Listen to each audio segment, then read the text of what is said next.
جی بسم اللہ الرحمن الرحیم۔ سیرت کا ہم مطالعہ کر رہے تھے، تو آج ہم نے آغاز کرنا ہے نبوت سے، یعنی لاسٹ ٹائم جو ہمارا لیکچر تھا وہ تھا پیدائش سے لے کے نبوت تک، وحی کے آنے تک۔ تو وحی آنے کا یا غار حرا کا تذکرہ ہم نے نہیں پڑھا تھا، وہ آج ہم انشاءاللہ ڈسکس کریں گے۔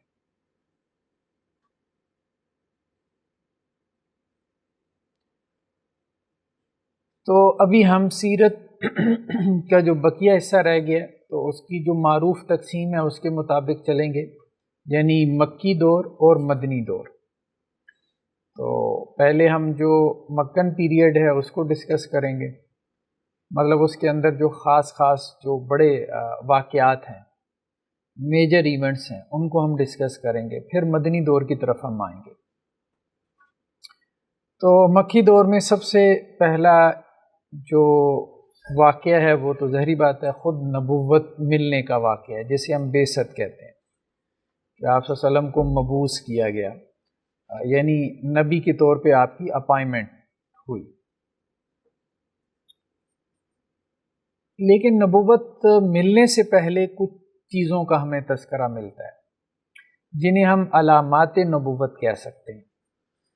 یعنی ایسا نہیں ہوا کہ اچانک حضرت جبریل علیہ السلام آ گئے، بلکہ اس سے پہلے کچھ علامات کا ظہور ہونا شروع ہو گیا تھا جو یہ بتا رہا تھا کہ کچھ ہونے والا ہے، اور جو ہونے والا ہے وہ مطلب کوئی چھوٹا واقعہ نہیں ہے۔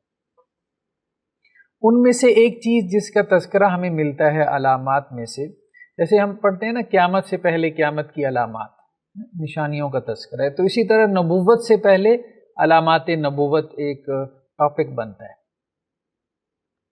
یعنی یہ تو بتا دیا کہ آپ صلی اللہ علیہ وسلم نے جو ہے وہ حضرت جبریل علیہ السلام کو فرشتہ تصور کیا، تو اس کی وجہ کیا تھی؟ یہ بات تو ٹھیک ہے، جینون ہے کہ اچانک جو ہے وہ آپ کہیں کہ جی 40 سال کے بعد آپ کے سامنے آپ غار حرا میں ہیں، ایک بندہ آ جاتا ہے اور وہ کلیم کرتا ہے کہ جی میں جبریل ہوں۔ تو آپ صلی اللہ علیہ وسلم کو شک کیوں نہیں پڑا کہ یہ کوئی شیطان بھی ہو سکتا ہے؟ تو وہ شک نہ پڑنے کی وجہ یہی وہ علامات ہیں جن کا ظہور حضرت جبریل کے آنے سے پہلے ہو چکا تھا۔ یہ وہ علامات ہیں، ان میں سے ایک بڑی علامت جو ہے وہ خواب ہے۔ واضح طور پہ ہمیں روایات میں ملتا ہے حضرت عائشہ رضی اللہ عنہا سے کہ اللہ کے رسول صلی اللہ علیہ وسلم پہ جو وحی کی ابتدا ہوئی ہے وہ سچے خوابوں سے ہوئی ہے، بلکہ اس میں اگر ہم وہ روایت دیکھیں،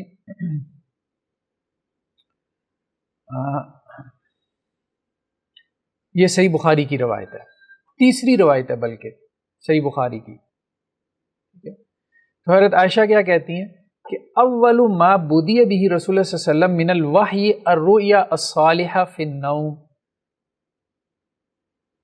وحی آنے سے پہلے، باقاعدہ وحی آنے سے پہلے، حضرت جبریل کے آنے سے پہلے آپ صلی اللہ علیہ وسلم کو سچے خواب آنا شروع ہو گئے۔ فکان لا یرا رؤیا الا جات مثل فلق الصبح، آپ کوئی خواب نہیں دیکھتے تھے مگر وہ ایسے مطلب بالکل کلیئر کٹ ہو کہ اس کی تعبیر سامنے آ جاتی جیسے روشن صبح، ٹھیک ہے۔ ثم حبب الیہ الخلا، پھر آپ کی طرف محبوب کر دی گئی خلوت نشینی، یعنی آپ کے دل میں خلوت کی محبت بڑھ گئی وہ خواب دیکھنے کے بعد، اور وہ خواب بھی جو خواب آپ دیکھتے تھے وہ سچ ثابت ہو جاتا تھا۔ وَكَانَ يَخْلُو بِغَارِ حِرَا، پھر آپ غار حرا میں جانا شروع ہوئے۔ فَيَتَحَنَّسُ فِي وَهُوَ التَّعَبُّدُ اللَّيَالِ ذَوَاتِ الْعَدَدِ، کئی دن تک آپ وہاں راتیں گزارتے تھے۔ قبل ان ينزع الى اہلہ، اور آپ اپنے اہل و عیال کی طرف نہیں آتے تھے۔ وَيَتَزَوَّدُ لِذَلِكَ، اور توشہ وغیرہ کھانا پینا کچھ دنوں کے لیے آپ وہاں لے جاتے تھے غار حرا میں۔ پھر کیا ہوتا تھا؟ پھر آپ واپس لوٹتے تھے۔ ثم يرجع الى خدیجہ فَيَتَزَوَّدُ لِمِثْلِهَا، پھر آپ جو ہے کچھ دنوں کا توشہ لے جاتے تھے۔ تو پہلے خواب آنا شروع ہوئے ہیں، جب وہ خواب آنا شروع ہوئے ہیں تو پھر آپ صلی اللہ علیہ وسلم جو ہے وہ خلوت نشینی کی طرف مائل ہوئے، یعنی غار حرا میں جا کے آپ نے تحنس شروع کر دیا، غور و فکر شروع کر دیا رات بھر جو ہے وہ، بعض لوگوں نے یہ بھی کہا کہ اس سے مراد یہ تھی کہ جو بھی دین ابراہیمی کے مطابق عبادت وغیرہ تھی اس وقت تک، تو اس کے مطابق آپ عبادت کر کے اپنے رب کو راضی کرتے تھے. ٹھیک ہے. دوسری جو چیز ہمیں ملتی ہے اس میں وہ سلام ہے. خوابوں کے علاوہ جو ہے کچھ اور چیزوں کا بھی ظہور ہونا شروع ہو گیا تھا. ٹھیک ہے. اس کا تذکرہ بھی ہمیں صحیح روایتوں میں ملتا ہے، جیسے یہ صحیح مسلم کی ایک روایت ہے 2277 حضرت جابر بن سمرہ سے کہ اللہ کے رسول صلی اللہ علیہ وسلم نے فرمایا انی لأعرف حجرا بمکہ، مکہ میں ایک پتھر ہے اور میں اسے بڑا اچھے سے جانتا ہوں. کان یسلم علیہ قبل ان ابعث، میری بعثت سے پہلے سے وہ میرے اوپر سلام بھیجتا ہے. انی لأعرف الآن، اور میں ابھی تک اس کو پہچانتا ہوں. ٹھیک ہے. یعنی پتھر آپ صلی اللہ علیہ وسلم کو سلام کرتا تھا. مطلب یہ ایک روٹین سے ہٹ کے بات تھی، روٹین سے ہٹ کے بات تھی. تو مطلب چیزیں ظاہر ہونا شروع ہو گئی تھی آپ صلی اللہ علیہ وسلم کے اوپر بھی. اور یہ تو ہم نے دیکھا نا پیچھے سیرت کے مطالعے میں بھی کہ اوپر باپ دادا سے بھی کچھ چیزیں ظاہر ہونا شروع ہو گئی تھی اور وہ چیزیں پھیل بھی رہی تھیں بطور خبر کے. تو اس لیے حضرت جبریل علیہ السلام جب آئے ہیں تو آپ صلی اللہ علیہ وسلم کو یہ شک نہیں پڑا کہ یہ کوئی شیطان ہو سکتا ہے، بلکہ خبریں بھی تھیں، کچھ ایسی خبریں بھی تھیں جو یہ تو تھا نا کہ آپ صلی اللہ علیہ وسلم کی اپنی ایک آبزرویشن ہے جو آپ کے ساتھ ہو رہا ہے کہ سچے خواب آ رہے ہیں، یہ ایک انر آپ کہہ لیں کہ یہ ایک داخلی کیفیت ہے. پھر اس کے بعد باہر سے آپ دیکھ رہے ہیں کہ جی شجر و حجر جو ہے وہ سلام کر رہے ہیں. یہ خارج سے بھی جو ہے وہ ایک وٹنس آ رہی ہے. پھر جیسے بعض مستشرقین اس طرف چلے گئے کہ جی یہ بیسیکلی ہیلوسینیشن تھی. ٹھیک ہے. لیکن یہ ہے کہ ساری دنیا تو ہیلوسینیشن میں نہیں مبتلا تھی نا، اور سورسز سے بھی، یعنی آپ صلی اللہ علیہ وسلم کی ذات سے ہٹ کے بھی اور سورسز سے خبریں آ رہی تھیں. اچھا، وہ خبریں دینے والے جو ہے وہ 3 قسم کے لوگ تھے. ایک تو کاہن تھے. کہانت ایک پورا انسٹیٹیوشن تھا، مطلب ایک ادارہ تھا. فارچون ٹیلر جو ہے، یہ آج کل کے ہمارے عامل بابا نہیں، وہ بڑے پختہ تھے، بڑے پختہ تھے. مطلب وہ ایک سائنس تھی، کہانت ان کے ہاں ایک سائنس تھی. اور بڑے بڑے مذاہب میں آپ دیکھیں گے جو قدیم مذاہب ہیں ان میں آپ کو کہانت کا انسٹیٹیوٹ ملتا ہے، ادارہ ملتا ہے. تو کاہنوں نے یہ خبریں دینا شروع کر دیں کیونکہ آسمانوں پہ جو ہے وہ پہرے بیٹھ گئے. کاہنوں کے پاس ہوتے تھے شیاطین جو آسمانوں کے اوپر جاتے تھے اور وہاں سے کوئی نہ کوئی خبر اچک لیتے تھے اور اس خبر میں وہ اضافہ کر کے پھر آگے بات بنا کے پوری سٹوری بنا کے پھیلا دیتے تھے. اس طرح سے ان کا پورا ادارہ چلتا تھا، مطلب ان کا بزنس چل رہا تھا کاہنوں کا. لیکن رسول اللہ صلی اللہ علیہ وسلم کی آمد سے کچھ عرصہ پہلے، جیسے قرآن نے بھی تذکرہ کیا کہ اللہ نے کیا کیے کہ پہرے جو ہے وہ مضبوط کر دیے. اب کاہنوں کو خبریں ملنا کیا ہو گئیں؟ بند ہو گئیں. ان کے ادارے یعنی جسے کہتے ہیں بزنس ٹھپ ہونا شروع ہو گیا. تو وہ اپنے جنات سے خبریں لینا شروع ہو گیا کہ بھائی ہوا کیا ہے، کیا مسئلہ ہو گیا اچانک. تو ارد گرد یہ اتنا بڑا ادارہ تھا تو اس کی ساکھ متاثر ہونے لگی. تو وہ سارے ہل گئے کہ یار کچھ ہو رہا ہے، کچھ ہو رہا ہے. اب اس میں قرآن کا جو انداز ہے، خاص طور پہ سورہ جن میں ہم دیکھتے ہیں کہ جنات نے آ کے جو اپنے کاہنوں کو خبر دی وہ یہ تھی کہ وَأَنَّا لَمَسْنَا السَّمَاءَ فَوَجَدْنَا مُلِيَتْ حَرَسًا شَدِيدًا وَشُهُبًا، کہ آسمان کو ہم نے چھوا ہے اور ہم نے دیکھا ہے کہ بڑے سخت پہرے اور شہاب ثاقب. اب وہ پہلے والی بات نہیں رہ گئی. اچھا، یہ جو لفظ قرآن نے استعمال کیا نا حَرَسًا شَدِيدًا، اس سے بعض سیرت نگاروں نے یہ بات کہی ہے اور وہ درست معلوم ہوتی ہے کہ پہرا پہلے بھی تھا، پہرا پہلے بھی تھا، اب پہرا سخت ہو گیا. پہلے تو یہ ہوتا تھا نا، جیسے حدیثوں میں بھی ہمیں ملتا ہے، میں دیکھتا ہوں شاید کوئی حدیث میرے پاس ابھی کھلی ہو. ہاں، یہ صحیح مسلم کی روایت ہے یہ کہانت کے بارے میں. ٹھیک ہے، کہ کاہنوں کے پاس جانا حرام ہے یا ان کی تصدیق کرنا الاؤڈ نہیں ہے. تو حضرت عبداللہ ابن عباس یہ کہتے ہیں کہ مجھے ایک صحابی نے خبر دی ہے، ٹھیک ہے، کہ وہ اللہ کے رسول صلی اللہ علیہ وسلم کے ساتھ ایک رات بیٹھے تھے، رومی بنجم فاستنار، کہ ایک تارا جو ہے وہ روشن ہوا، ٹھیک ہے، جیسے اس کے ساتھ کسی چیز کو نشانہ بنایا گیا، ٹھیک ہے۔ فقال لهم رسول اللہ صلی اللہ علیہ وسلم، تو اللہ کے وسلم نے کہا کہ بھائی تم اسے جاہلیت میں کیا نام دیتے تھے، یہ جو تارا سا آسمان پہ تمہیں لگتا ہے روشن ہے، سائنس جس کو کہتی ہے وہ خیر اور چیز ہے، یہاں پہ وہی مراد ہے کہ نہیں ہے، یہ بہرحال ایک ڈفرنٹ جو ہے وہ بحث ہے۔ تو صحابہ نے کہا اللہ و رسول عالم، ہم تو یہ کہتے تھے دور جاہلیت میں کہ جب یہ تارا جو ہے نا ہمیں روشن نظر آتا ہے تو اس رات کوئی بڑا آدمی پیدا ہوا ہے یا کوئی بڑا آدمی فوت ہو گیا، ٹھیک ہے۔ تو آپ صلی اللہ علیہ وسلم فرمایا کہ ایسا نہیں ہے جیسا تم سوچ رہے ہو، اصل میں اللہ سبحانہ و تعالیٰ اذا قضا امرا سبح حملۃ العرش، جب اللہ تعالیٰ کوئی حکم دیتے ہیں نا تو عرش کے قریب جو فرشتے ہیں وہ اس حکم کو اللہ سے وہ آرڈر ریسیو کرتے ہیں، اللہ کی تسبیح بیان کرتے ہیں، پھر اس کے بعد وہ عرش والوں سے پھر دوسرے آسمانوں کے جو فرشتے ہیں ان تک وہ آرڈر منتقل ہو جاتا ہے، پھر اسی طرح سب سے نیچے یعنی آسمانی دنیا تک آ جاتا ہے۔ جب وہ آسمانی دنیا تک آ جاتا ہے وہ آرڈر، تو پھر یہاں پہ جو جنات ہیں نا فتخطف الجن السم، ٹھیک ہے، یعنی ساتویں سے چھٹے، چھٹے سے پانچویں، پانچویں سے چوتھے، چوتھے سے تیسرے، تیسرے دوسرے، دوسرے سے پہلے آسمان تک جب آرڈر منتقل ہوتا ہے تو آسمانی دنیا تک جنات کی رسائی تھی۔ تو وہ جب فرشتے آپس میں ڈسکس کرتے ہیں کہ اللہ نے یہ حکم دیا ہے تو اس وقت شیطان کوئی چیز اچک لیتے تھے اور وہ خبر لا کے وہ دے دیتے تھے اپنے کاہنوں کو، فَيَقْذِفُونَ إِلَىٰ أَوْلِيَائِهِمْ، تو وہ جو انہوں نے اچک لیا ہوتا تھا وہ اپنے کاہنوں کے کانوں میں جا کے وہ ڈال دیتے تھے اور پھر اس سے وہ پوری ایک کہانی بنا لیتے تھے۔ تو یہ بہرحال ایک کہانت کا انسٹیٹیوٹ تھا جو چل رہا تھا۔ یہ کہانت کا انسٹیٹیوٹ جو ہے وہ بند ہونا شروع ہو گیا، بلکہ آتا ہے ایک کاہن کے بارے میں سواد بن قارب، اس کے بارے میں روایتوں میں آتا ہے کہ حضرت عمر سے اس کا ویسے مکالمہ بھی ہوا تھا، تو اس نے حضرت عمر کو یہ بات کہی کہ رسول اللہ صلی اللہ علیہ وسلم کی بعثت سے پہلے جو ہے وہ ہمارا جو ادارہ تھا یا ہمارا جو بزنس تھا وہ ٹھپ ہونا شروع ہو گیا اور ہمارے جنات نے ہمیں خبریں دینا شروع کر دی تھیں کہ اب یہ معاملہ آگے چلتا نظر نہیں آ رہا، تو اس لیے ان خبروں کی بنیاد پہ ہم لوگ پھر نکلے اور یہ بندہ ایمان بھی لے آیا تھا، یعنی کاہنوں میں سے کچھ لوگ ایمان لے آئے تھے۔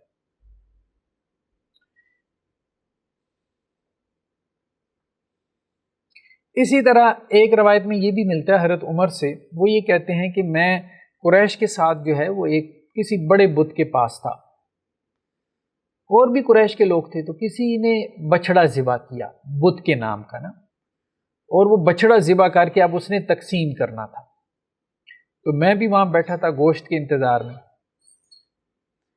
تو اچانک کیا ہوا کہ اس بچڑے میں سے آواز آئی کہ او بے شرم انسان یہ کیا کر رہا ہے، اس کا ظہور ہو چکا ہے کہ جو یہ دعوت دے رہا ہے کہ اللہ کے سوا کوئی عبادت کے لائق نہیں۔ یہ حضرت عمر رضی اللہ عنہ نے بعد میں بتایا کہ یہ رسول اللہ علیہ وسلم کی نبوت سے تقریباً جو ہے وہ 1 ماہ پہلے کا واقعہ۔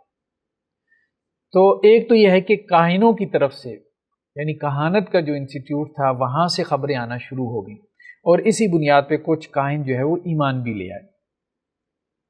دوسرا جو تھا وہ یہودیوں کی طرف سے تھا کہ یہودیوں کی ایک جماعت جو ہے وہ رسول اللہ علیہ وسلم کے بارے میں خبر دے رہی تھی، بلکہ ہم نے عیسائیوں کے بارے میں بھی پڑھا تھا، جیسا بحیرہ راہب کے بارے میں ہم نے پڑھا، پھر بعد میں ورقہ بن نوفل نے بھی تصدیق کی۔ تو روایتوں میں یہ ہمیں ملتا ہے کہ بنو عبد اشہل یہ اوس کا ایک قبیلہ تھا، اوس اور خزرج انصار کے 2 قبیلے تھے نا جو مدینہ میں رہتے تھے، تو مدینہ میں یہود بھی آ کے آباد ہو گئے تھے، تو اوس کا ایک ذیلی آپ کہہ لیں خاندان تھا جس کا نام عبد اشہل تھا، بنو عبد اشہل۔ ان کے پاس جو یہودی رہتے تھے تو وہ انہیں یہ خبر دیتے تھے کہ بھائی بعث بعد الموت ہے، لائف آفٹر ڈیتھ ہے اور جزا و سزا بھی ہے۔ تو وہ یہ کہتے ہیں بنو عبد اشہل یعنی اوس کے لوگ، یہ اوس کے لوگ وہی ہے نا کہ جن کے سردار حضرت سعد بن معاذ تھے، ٹھیک ہے. تو حضرت سعد بن معاذ کا جو مقام اور مرتبہ ہے نا کہ ان کی وفات کے اوپر رسول اللہ صلی اللہ علیہ وسلم نے کہا تھا کہ اللہ کا عرش جو ہے وہ ہل اٹھا ہے.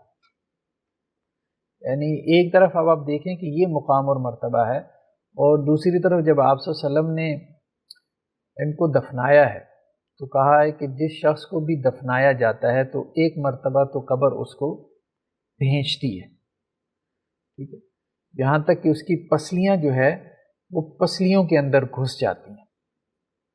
اور رسول اللہ صلی اللہ علیہ وسلم فرمایا کہ اگر کوئی استثناء ہوتا ہے اس سے تو وہ سعد بن معاذ کا ہوتا ہے. تو دوسری طرف اب آپ دیکھیں کہ آخرت کے مراحل جو ہے وہ کتنے مشکل مراحل ہیں. خیر بہرحال تو یہ اوس کے سرداروں میں سے تھے. تو یہ اوس کے لوگ کہتے ہیں کہ ہمارے پڑوس میں ایک یہودی تھا جو ہمیں باس بعد الموت کی خبریں دیتا تھا. تو ہم نے اسے کہا کہ بھائی ہر وقت ایسی باتیں کرتے رہتے ہو، کوئی دلیل بھی تو دو.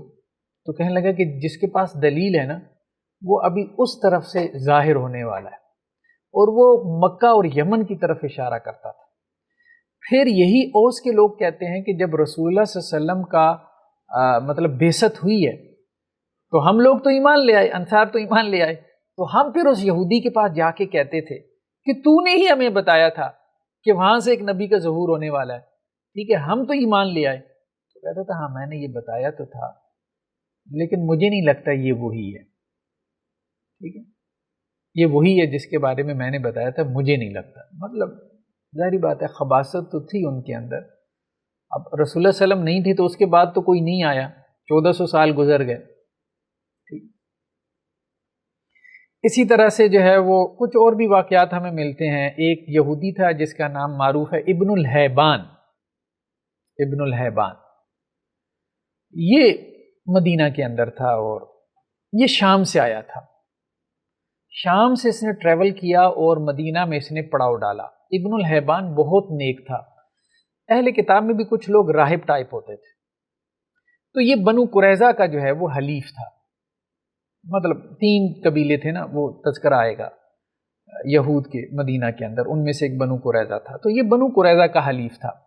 تو بنو قریظہ کے جو ہے وہ کچھ لوگ، کچھ یہودی جو بعد میں مسلمان ہو گئے، وہ یہ کہتے ہیں، جن میں کچھ نام ملتے ہیں، سالبہ بن سایہ، اسید بن سایہ، اسد بن عبید وغیرہ، کچھ یہودی تھے بنو قریظہ کے. تو یہ کہتے ہیں کہ یہ جو بندہ آیا تھا نا ابن الحیبان شام سے مدینہ میں، تو یہ ہمیں آ کے بتاتا تھا کہ بھائی میں صرف ایک مقصد سے آیا ہوں، اور وہ مقصد یہ ہے کہ میں آخری نبی کو پالوں جس کا ظہور یہاں پہ ہونا ہے، یہ کھجوروں کی سرزمین میں، نخلستان میں. تو وہ کہتے ہیں کہ ہم اس کی باتیں جو ہے وہ بڑی یاد رکھتے تھے. اس کی ایک اور وجہ تھی کہ وہ راہب تھا اور نیک بڑا تھا. اتنا نیک تھا کہ جب کبھی جو ہے نا ہم نے بارش کی دعا کروانی ہوتی نا تو ہم اس کے پاس آتے تھے اور ہم اسے کہتے تھے کہ ابن الحیبان یا بارش کی دعا کرو، بارش کی دعا کرو. تو جب بھی ہم نے اس سے بارش کی دعا کروانی تو بارش ہو جانی. ہاں ایک کام وہ یہ کرتا تھا، مطلب اس کی یہ عادت تھی کہ وہ ہمیں کہتا تھا کہ پہلے صدقہ کر کے آؤ. میں ایسے دعا نہیں کروں گا، پہلے صدقہ کر کے آؤ. تو ہم سے خوب صدقے کرواتا تھا، پھر اس کے بعد دعا کرتا تھا اور اس کی دعا مقبول تھی. تو ہمارے اندر جو ہے اس کا بڑا احترام پیدا ہو گیا تھا کہ یہ بڑا نیک آدمی ہے، یہ جھوٹ نہیں بولے گا. لیکن وہ آپ صلی اللہ علیہ وسلم کی بعثت سے پہلے فوت ہو گیا. تو جب اللہ کے رسول صلی اللہ علیہ وسلم مدینہ میں آئے ہیں، پھر آپ نے بنو قریظہ کا محاصرہ کیا. یہ ہم آگے چل کے پڑھیں گے. تو اس وقت ہم نے یہودیوں سے کہا کہ دیکھو ابن الحیبان جو ہے، جو ہمارا حلیف تھا، جو شام سے آ کے جو مدینہ میں رہا، وہ جو ہمیں خبریں دیتا تھا یہ وہی نبی ہے، ایمان لے آؤ. تو وہ کہتے ہیں ہم تو ایمان لے آئے، چند یہود تو ایمان لے آئے تھے نا، ان کا تذکرہ ملتا ہے، لیکن قبیلہ نہیں ایمان لے کے آئے. انہوں نے یہی کہا کہ نہیں، یہ وہ آدمی نہیں ہے جس کا ابن الحیبان تذکرہ کرتے تھے. تو اس طرح سے مطلب وہ یہود جو ہے میجورٹی ان کی جو تھی وہ ٹال مٹول کرتی رہی. لیکن بہرحال ان میں سے جو لوگ اس کے وہ تھے، حق کی تلاش میں تھے، تو انہیں حق ملتا رہا. ایک صاحب کہہ بھی رہے تھے کہ کچھ چیزیں تو ہماری آ جاتی ہیں نا احادیث کی کتابوں میں کچھ احادیث ہم دیکھ بھی لیتے ہیں سیرت سے متعلق، لیکن بہت ساری سیرت جو ہے وہ ہم سیرت کے بنیادی مصادر سے بھی لے رہے ہیں۔ سیرت کا ایک بڑا حصہ ہے سیرت ابن ہشام، اب یہ سیرت ابن اسحاق کی روایات، ان لوگوں کا بڑا مقام ہے، بڑا مقام ہے۔ سیرت کی کتاب میں کسی واقعے کا آ جانا اس کا بڑا مقام اور مرتبہ۔ ابن اسحاق کا سیرت میں وہی مقام ہے جو امام بخاری کا حدیث کے اندر ہے۔ ایون کہ امام بخاری بڑا ادب اور احترام کرتے ہیں ابن اسحاق کا، اتنا ادب احترام کرتے ہیں کہ جب امام بخاری نے اپنی کتاب میں صحیح بخاری میں سیرت کا چیپٹر شروع کیا نا، تو اس کا آغاز ہی کیا قال ابن اسحاق، ابن اسحاق کی رائے ہے، ابن اسحاق یہ کہتے ہیں، ٹھیک ہے۔ تو ہر فن میں کچھ امام ہیں، کچھ امام ہیں۔ تو ہمارے یہاں بس ایک عادت بن گئی ہے، بس ہر چیز میں وہ کہتے ہیں جی سند لے کے آؤ۔ اچھا کچھ لوگوں نے یہ کام شروع بھی کیا نا کہ سیرت کی کتابوں کو جو ہے وہ حدیث کی سندوں سے پرکھنا شروع کر دیا، تو اب سیرت جو ہے وہ آدھے سے زیادہ اڑ گئی، رہ ہی نہیں گئی۔ یہ انداز ٹھیک نہیں ہے، اس پہ خیر میرا ایک پورا لیکچر موجود ہے کہ سیرت کی تحقیق کے اصول کیا ہیں۔ ہم نے ہر چیز کے اوپر جو ہے وہ حدیث کو لاگو کرنا شروع کر دیا۔ قرآن کیسے ثابت ہوتا ہے اس کو بھی اصول حدیث سے، ٹھیک ہے۔ تاریخ کیسے ثابت ہوتی ہے اس کو بھی اصول حدیث سے، سیرت کیسے ثابت ہوتی ہے اس کو بھی اصول حدیث سے۔ بس ایک اصول حدیث ہم نے پڑھ لی، اس کو ہر جگہ ہی جو ہے نا وہ پھر لاگو کرنا شروع کر دیا۔ یہ ٹھیک نہیں، یہ انداز ٹھیک نہیں، یہ علمی انداز نہیں ہے۔ ہر فن جو ہے اس کی اپنی ڈائنامکس ہے، اس کی اپنی میکینکس۔ قرآن کیسے ثابت ہوتا ہے، قرآن کے اپنے اصول ہیں جنہیں اصول قرات کہتے ہیں۔ تاریخ کیسے ثابت ہوتی ہے، تاریخ کے اپنے اصول و ضوابط ہیں جنہیں اصول تاریخ کہتے ہیں۔ سیرت کیسے ثابت ہوتی ہے، اس کے اپنے اصول و ضوابط ہیں جنہیں اصول سیرت کہتے ہیں، ٹھیک ہے۔ یہ انداز ٹھیک نہیں ہے، لیکن بہرحال ہمارے ہاں اس طرح سے گہرائی تو ہے نہیں، علمی گہرائی نہیں ہے، تو لوگ ایک چیز پڑھ لیتے ہیں پھر اسی کو ہر جگہ گھماتے پھراتے رہتے ہیں۔ جیسے مولانا صاحب ایک خطبہ یاد کر لیں تو وہ پھر ہر جگہ وہی خطبہ ریپیٹ کرتے رہتے ہیں 10 مساجد میں، وہ چونکہ انہیں اچھا یاد ہوتا ہے۔ تو محنت کا مادہ اگر ہم پیدا کریں تو ہمیں اصول تاریخ بھی مل جائیں گے، اصول سیرت بھی مل جائیں گے، اصول قرات بھی مل جائیں گے، خیر بارہ تو ضمناً آ گئی یہ چیز۔ لیکن میرے اس کے M phil P H D کے جو علوم اسلامیہ کے اسٹوڈنٹس ہیں نا، ان کو میں نے ایک لیکچر دیا تھا اصول سیرت پہ کہ سیرت کیسے ثابت ہوتی ہے۔ ہمارے ہاں کے لوگوں نے عجیب کام کیا، سیرت ہی اڑا دی ساری، 2/3 سیرت ہی اڑا دی۔ یہ انداز ٹھیک نہیں ہے۔ سیرت کوئی دین نہیں ہے، سیرت تو دین نہیں ہے، دین تو سنت ہے۔ تو جب سنت کے ثبوت کی بات آئے گی تو پھر کرائیٹیریا کچھ اور ہوگا۔ سیرت تو آپ صلی اللہ علیہ وسلم کی بایوگرافی ہے، آپ کی ایک تاریخ ہے، ٹھیک ہے۔ تو ائمہ دین جو ہے محدثین بڑے بڑے اس میں فرق کرتے تھے کہ کیا سنت ہے کیا سیرت ہے۔ جب سنت کے ثبوت کی بات آتی تھی تو ان کا معیار اور ہوتا تھا، کیونکہ وہ یہ سمجھتے تھے کہ اب اس سے دین ثابت ہو رہا ہے۔ جب سیرت کی بات آتی تھی تو وہ سمجھتے تھے کہ یہ بس ایک اوورآل آپ صلی اللہ علیہ وسلم کی زندگی کا ایک ویو ہے، بایوگرافی، جس کا اصل مقصد اور آبجیکٹو کیا ہے۔ وہ ہمارے ایک اہل حدیث کے عالم دین ہے نا، تو وہ مزاح میں ایک بات کرتے تھے، کہتے تھے کہ بڑی مشکل سے جمعہ تیار کرتے ہیں، حدیثیں یاد کرتے ہیں، جمعے میں جا کے سنانی ہے اور لوگوں کو موٹیویٹ کرنا ہے۔ تو جب گھر سے باہر نکلتے ہیں تو مسجد میں پہنچنے سے پہلے، قدم رکھنے سے پہلے حدیث ضعیف ہو چکی ہوتی ہے۔ تو خیر بہرحال یہ ایک دوسری بھی جو ہے وہ آپ کہہ لیں کہ ہمارے یہاں ایک ایکسٹریم ہے، اس پہ کسی اور وقت، بلکہ ہم نے اصول حدیث میں اس حوالے سے بحثیں کی ہیں۔ ہمارے یہاں صحیح بات یہ ہے کہ گہرائی نہیں ہے، کسی بھی فن میں گہرائی نہیں ہے۔ کم لوگ ہیں، بہت کم لوگ ہیں جنہیں آپ کہیں کہ جی انگلیوں پہ گنے جا سکتے ہیں جنہوں نے فنون میں گہرائی پیدا کی ہے اور کوئی متوازن موقف اختیار کیا۔ اکثر و بیشتر لوگ جو ہے ایکسٹریمز کے اوپر گھومتے پھرتے رہتے ہیں، خیر بار۔ تیسرا کیا تھا؟ حنفا۔ آخر میں ہم دیکھیں گے اصول سیرت پہ کوشش کریں گے کوئی لیکچر ہم رکھیں، اس چیز کو بھی ہم تھوڑا سا گہرائی سے سمجھیں۔ تیسرا کیا ہے؟ حنفا۔ بعض اوقات کہتے ہیں جی حدیث ضعیف ہے، اور واقعتاً وہ ضعیف ہوتی ہے، لیکن بات قرآن میں ہوتی ہے. ہاں وہ بات قرآن سے ثابت ہوتی ہے. تو حدیث ضعیف ہونے کا مطلب کیا ہے، اس کو ذرا گہرائی میں سمجھنے کی ضرورت ہے. اس کا مطلب یہ نہیں ہے کہ وہ بات بھی غلط ہے، بات بھی غلط ہے. وہ ہمارے سسر بھی ہیں، ہمارے استاذ بھی ہیں، مولانا عبد الرحمن مدنی صاحب. تو وہ کہتے ہیں کہ میں حرم مکی میں تھا کہ جب یہ واقعہ ہوا تھا، حرم میں نا قبضہ کر لیا تھا نا، وہ جو ایک مہدی کا ظہور ہوا تھا. ہاں. تو میں اس وقت حرم میں بیٹھا تھا، تو اور بھی کچھ پاکستانی تھے، انہوں نے بس وہ، تو ایک جو مسلح آدمی تھا نا وہ میرے پاس آیا، اور میرے ساتھ ایک پاکستانی بیٹھا ہوا تھا جس نے اپنے جو ہے وہ ہاتھ میں کتابوں، وہ چھوٹی چھوٹی دعاؤں کی کتابیں ہوتی ہیں وہ پکڑی ہوئی تھی. تو اس میں جو دعائیں لکھی ہوئی تھیں وہ ظاہری بات ہے کوئی بریلوی مکتب فکر سے تھا، ٹھیک ہے. وہ دعائیں اپنے طور پہ اس کا تو وہ اہتمام نہیں کرتے کہ جی سنت سے ثابت دعائیں ہوں، تو وہ مانگی جا رہا تھا، عربی میں لکھی تھی، ساتھ میں ترجمہ بھی تھا. تو اس نے وہ اس سے چھین لیا نا، اور چھین کے اس نے وہ جب پڑھی دعائیں تو کہتا ہے ہاں یہ بدعت ہے، ٹھیک ہے. تو اور تم نے یہ نہیں مانگنی دعائیں. تو وہ مدنی صاحب کہتے ہیں میں نے اسے کہا کہ دیکھو میری بات سنو، مجھے یہ بتاؤ کہ یہ یہاں حرم میں بیٹھا ہے، اگر یہ اپنی زبان میں دعا کرے تو کیا اس کو اس کی اجازت ہے؟ میں نے کہا ہاں بالکل اجازت ہے.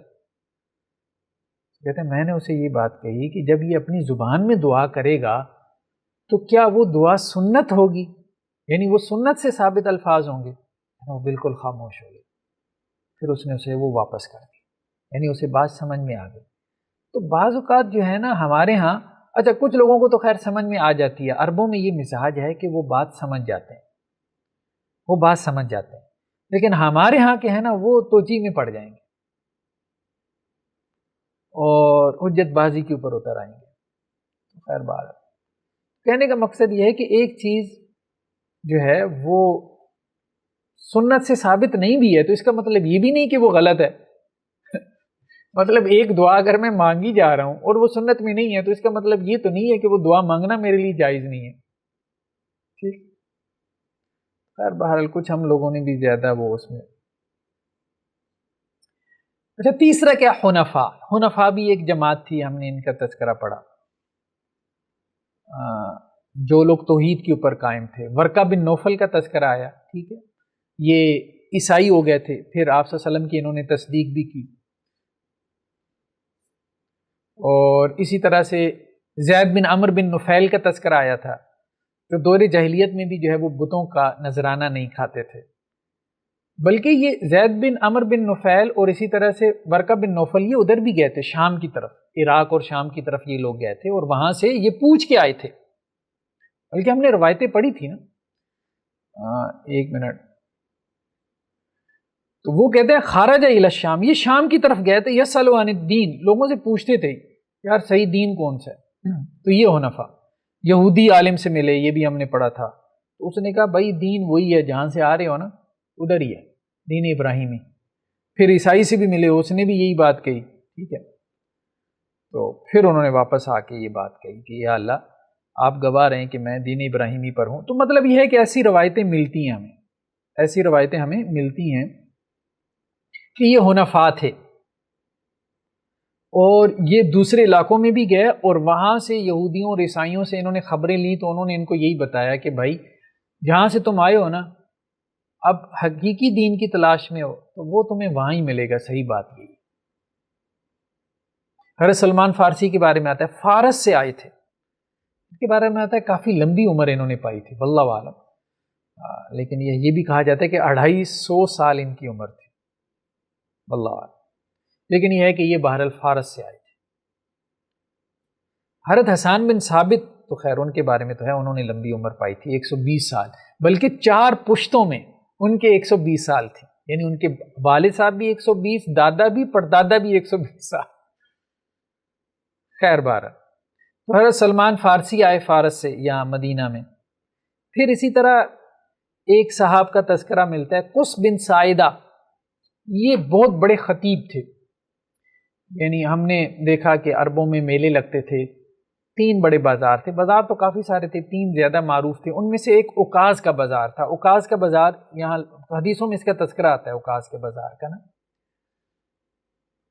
یہ طائف کے قریب لگتا تھا، خاص طور پہ حج کے دنوں میں، ذوالقعدہ میں، ذوالقعدہ کے پہلے 20 دن یہ لگتا تھا، موسمی آپ کہہ لیں کہ ایک بازار تھا، تو حج کے موسم میں قافلے آتے تھے تو وہاں، تو اوکاز کے جو بازار میں یہ اپنے خطبے دیتا تھا، قس بن ساعدہ، یعنی لوگ وہاں شاعری بھی اپنی پڑھتے تھے، شعراء پورے عرب سے آتے تھے، اور جو بڑے بڑے نثر نگار ہوتے تھے وہ اپنی نثر پیش کرتے تھے۔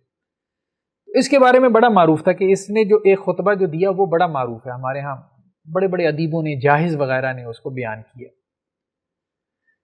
اس خطبے میں اس نے تذکرہ کیا تھا کہ بھئی آخری دین کا ظہور ہونے والا ہے، جو اسے پالے وہ مبارک ہے، جو اسے پا کے قبول نہ کرے وہ برباد ہو جائے۔ تو اب قس بن ساعدہ جو ہے اس کے بارے میں اختلاف ہے کہ یہ حنفاء میں سے تھا، بعض لوگوں نے کہا کہ حنفاء میں سے تھا، وہ بھی ایک جماعت تھی، بعض لوگوں نے کہا کہ نہیں یہ نجران کے عیسائیوں میں سے تھا، یعنی ایک گرجے کا پادری تھا۔ خیر بہرحال جو بھی تھا، لیکن یہ آپ وسلم کی بعثت سے پہلے فوت ہو گیا، 600 میں تقریباً۔ تو اس طرح سے حنفاء کی ایک جماعت تھی جو یہ خبریں دے رہی تھی، اور وہ خبریں بھی کہاں سے لے کے آ رہے تھے، ان کا بھی سورس یہود النصارہ تھے، کہ بھائی وہ یہ بتلا لیں کہ آخری نبی کا ظہور ہونے والا ہے اور وہ یہاں ہی ہوگا، ادھر ہی۔ تو یعنی آپ صلی اللہ علیہ وسلم کی ذات سے باہر بھی کچھ سورسز ہیں جو یہ خبر دے رہے ہیں، اس لیے مستشرقین جو اورینٹلسٹ ہیں ان کا یہ اعتراض کرنا تو وہ بنتا نہیں کہ آپ صلی اللہ علیہ وسلم معاذ اللہ کسی وہم میں مبتلا ہو گئے۔ یعنی ایک تو یہ تھا نا، شروع میں تو وہ لوگ ہذیان ہی بکتے رہے نا، مطلب یہ جو مستشرقین تھے، پھر بعد میں انہیں سمجھ آئی کہ یار گالم گلوچ کا فائدہ نہیں، مسلمان اس سے متاثر نہیں ہوتے، تو منگمری واٹ وغیرہ جیسے آ کے نا تھوڑے سے سمجھدار تھے، تو انہوں نے ہذیان نہیں بکا، انہوں نے کہا کہ رسول اللہ صلی اللہ علیہ وسلم بہت بڑی شخصیت، بہت بڑے لیڈر تھے، بہت مخلص سنسیئر آدمی تھے، یہ وہ خوب تعریفوں کے پل باندھے، لیکن نبی نہیں تھے۔ اصل میں ان کو غلط فہمی ہو گئی، مس انڈرسٹینڈنگ ہو گئی، ہیلوسینیشن ہو گئی، انہیں لگتا تھا کوئی آیا ان کے پاس، اصل میں آیا نہیں تھا، باقی کمال کے آدمی تھے، کمال کے انسان تھے، اور جسے کہتے ہیں میٹھا زہر وہ۔ تو بعد میں انہوں نے اپنی اپروچ بدل لی، کیونکہ اب ظاہری بات ہے کہ گالم گلوچ کوئی ایکسیپٹ ہی نہیں کرتا تھا، ٹھیک ہے، تو 400-500 سال تک تو وہ یہی کرتے رہے، رسول اللہ علیہ وسلم کے بارے میں کہانیاں گھڑتے رہے، لیکن بعد میں جب انہیں بات سمجھ میں آئی تو پھر انہوں نے اپنا کانٹا ایک طرح سے تبدیل کر لیا۔ خیر بہرحال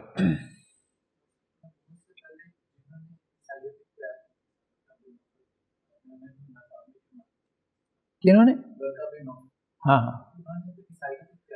عیسائیت اختیار کر لی تھی، پھر آپ وسلم پہ ایمان بھی لے آئے تھے نا۔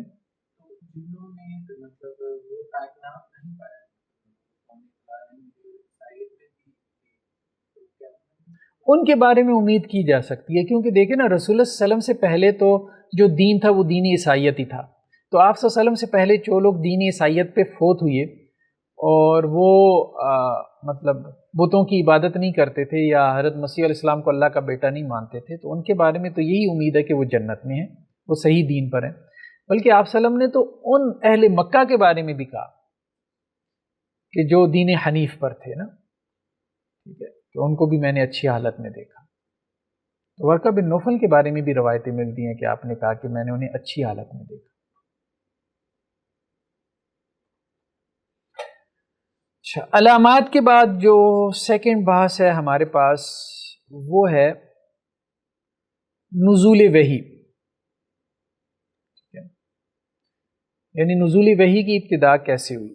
اس میں صحیح بخاری کی تفصیلی روایت ہے ہمارے سامنے، ٹھیک ہے، بس جلدی سے ہم اس کو اگر دیکھ لیں، ویسے تو سب حضرات نے اس کو پڑھا ہی ہوگا،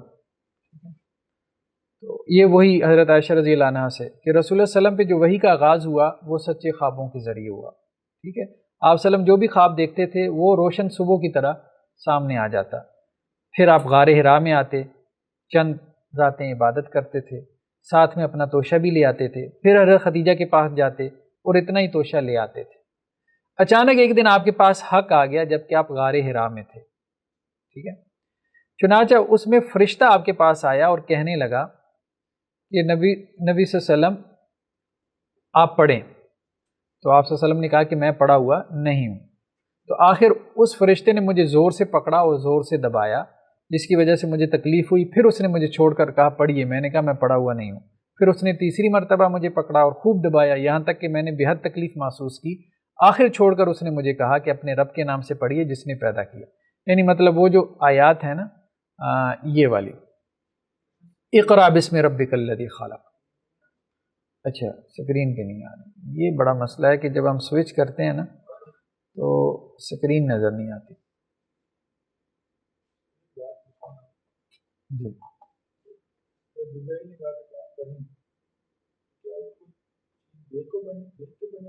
نہیں زبانی پڑھنے کو کہہ رہے تھے۔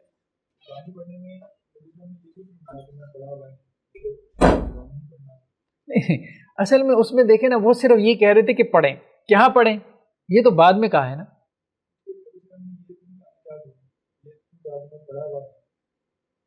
اصل میں شاید یہ انڈرسٹینڈنگ ڈیولپ ہوئی کہ آپ کچھ پڑھیں، ٹھیک ہے، تو اب ایسی کیفیت میں آپ کیا پڑھیں، مطلب ڈیسیژن کرنا آپ کے لیے مشکل ہو جاتا ہے نا۔ تو وہ تو تیسری مرتبہ جب انہوں نے کہا کہ یہ پڑھیں جو میں پڑھا رہا ہوں، یعنی پہلی مرتبہ میں یہ انڈرسٹینڈنگ ڈیولپ شاید نہیں ہو پائی کہ جو میں کہنے جا رہا ہوں وہ پڑھیں، کیونکہ حضرت جبریل علیہ السلام نے وہ نہیں کہا تھا، محض پڑھنے کو کہا تھا۔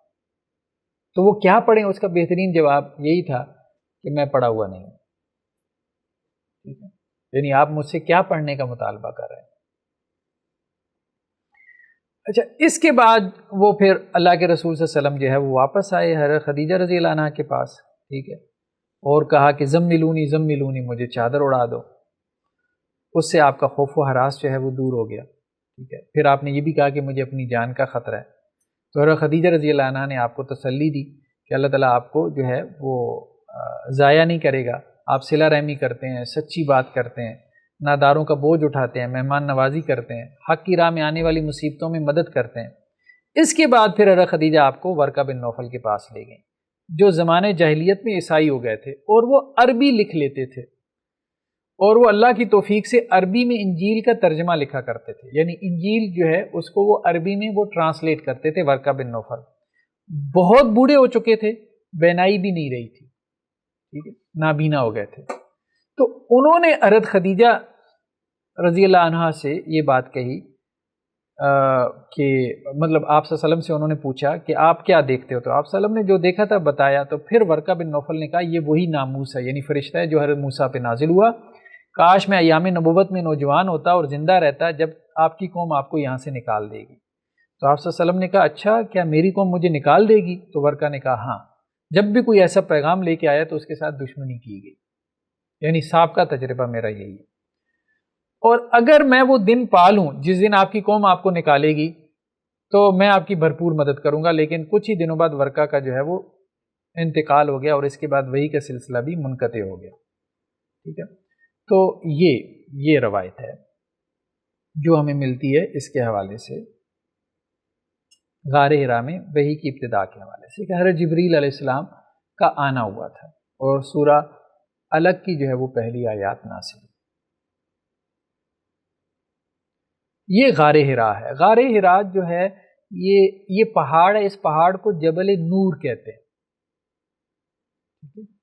تو اس پہاڑ کی چوٹی پر جو ہے نا، یہاں پر یہ نظر آ رہا ہے یہ پوائنٹر، اچھا ایک منٹ، یہاں اس جگہ پہ غار حرا ہے یہ، ٹھیک ہے، چوٹی پر۔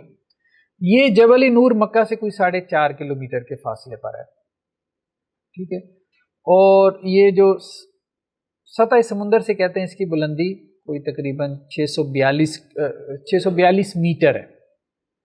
642 میٹر آپ یوں کہہ لیں کہ آدھا کلومیٹر سے کچھ زیادہ ہے سطح سمندر سے، لیکن یہ بلندی ہائٹ ہے۔ نیچے وہاں سرفس سے کتنی ہے بہرحال یہ تو اب جو لوگ وہاں جاتے ہیں وہ اندازہ لگا سکتے ہیں کتنی ہے، خیر بہرحال۔ تو اس طرح سے اونٹ کی کوہان کی طرح ہے، مطلب اس کی جو شیپ ہے. تو اوپر یہاں پہ غار ہے یہاں پر. تو خیر بہرحال 12 فٹ لمبی غار ہے کہا جاتا ہے، اور تقریباً کوئی 5 فٹ 3 انچ چوڑی ہے. ایک وقت میں 5 افراد اس میں بیٹھ سکتے ہیں. خیر لوگ جاتے ہیں، ویسے جانا بھی چاہیے. ان آثار میں سے ہے کہ جہاں جا کے جو ہے وہ انسان کا ایمان تازہ ہو جاتا ہے. ویسے اب سعودی حکومت نے بھی آسانی کی ہوئی ہے، وہاں پہ جو ہے وہ، ایک منٹ میں دیکھتا ہوں اگر یہ ویڈیو چلتی ہے. یہ اس نے ایک چھوٹا سا کلپ بنایا ہے. خیر بہرحال اس نے اس کا جو ہے نا ویو لیا ہے اندر سے بھی اور باہر سے بھی. خیر یہ آپ دیکھیں گے تو آپ کو ایسی بہت سی ویڈیوز مل جاتی ہیں. ڈرون سے ویو لیا، بڑا اچھا ویو لیا.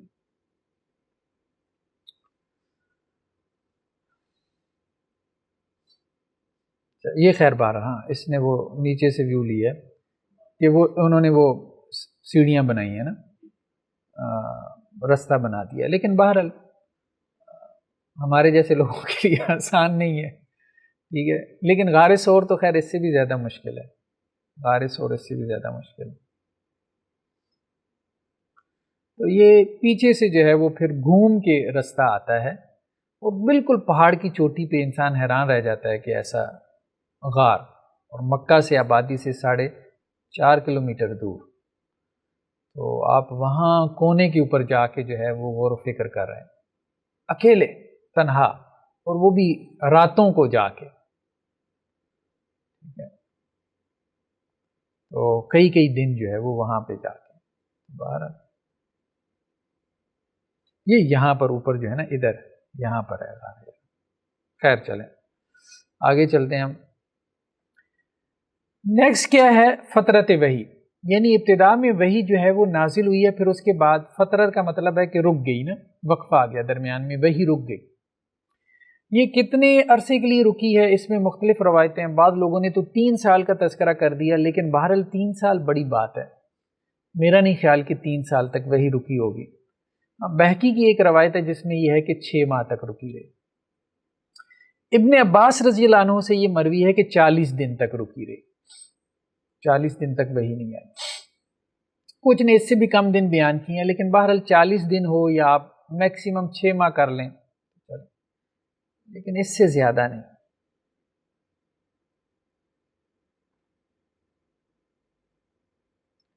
اچھا اس میں ایک جو روایت ہے نا ہمارے ہاں انہوں نے بیان کی ہے، جس کو بہت زیادہ جو ہے وہ موضوع بحث بناتے ہیں اپنا. ابھی نظر آ رہی ہے؟ نہیں آ رہی. جو ہیں مستشرقین. اب دیکھیں نا، خیر لوگ گہرائی میں سمجھتے نہیں یا سمجھنا ہی نہیں چاہتے. صحیح بات یہی ہے کہ ورقہ بن نوفل کا جب انتقال ہو گیا نا تو اس کے بعد کیا ہوا؟ وحی کا سلسلہ منقطع ہو گیا. وحی کا سلسلہ کیا ہو گیا؟ منقطع ہو گیا. یہ یہاں تک بات ہے. کہاں ہے یہ کہ وہ فوت ہو گیا نا ورقہ، وہ فطر الوحی فترتن، پھر وحی منقطع ہو گئی. یہاں سے آگے یہ جو بیان ہے نا یہ خطرناک بیان ہے، مستشرقین کے نزدیک خطرناک بیان ہے. میرا نہیں خیال کہ کوئی ایسا خطرناک بیان ہے، لیکن بہرحال انہوں نے جو ہے نا اس کی بنیاد پہ صحیح بخاری پہ اعتراض کیے، یا رسول اللہ علیہ وسلم کی ذات کو اعتراض کا نشانہ بنایا کہ وہی جب رک گئی نا تو آپ صلی اللہ علیہ وسلم حاضر النبی صلی اللہ علیہ وسلم، آپ صلی اللہ علیہ وسلم کیا ہو گئے؟ غمگین ہو گیا. ٹھیک ہے، یہ جیسے راوی کیا کہتے ہیں، ہمیں خبر پہنچی ہے کہ نبی صلی اللہ علیہ وسلم اس وحی کے رکنے کی وجہ سے غمگین ہو گئے، کہ اتنا غم تھا کہ آپ نے کئی مرتبہ پہاڑ کی بلند چوٹی سے خود کو گرا دینا چاہا، لیکن جب بھی آپ کسی پہاڑ کی چوٹی پہ چڑھتے تاکہ اس پر سے خود کو گرا دیں تو حضرت جبریل نمودار ہو کے فرماتے یا محمد صلی اللہ علیہ وسلم آپ اللہ کے رسول ہیں، اس سے آپ کو سکون ملتا اور واپس آ جاتے. لیکن جب سلسلہ وحی زیادہ دنوں تک رکا رہا تو ایک مرتبہ آپ نے دوبارہ ایسا ارادہ کیا. جب آپ پہاڑ کی چوٹی پہ چڑھے تو حضرت جبریل سامنے آئے اور انہوں نے آپ صلی اللہ علیہ وسلم سے اس طرح کی بات کی. تو یہ وہ کہتے ہیں کہ جی نبی کریم صلی اللہ علیہ وسلم جو ہے آپ نے 2 مرتبہ خودکشی کا ارادہ کیا، سوسائڈ کا. لیکن یہ بات علامہ البانی نے اس کو ضعیف کہا ہے، روایت کے اس حصے کو علامہ البانی نے ضعیف کہا ہے. اس کی وجہ یہ ہے کہ اس کی سند منقطع ہے. یہاں جو ہے نا روایت ختم ہو گئی، یہ اس کے بعد وحی کا سلسلہ منقطع ہو گیا.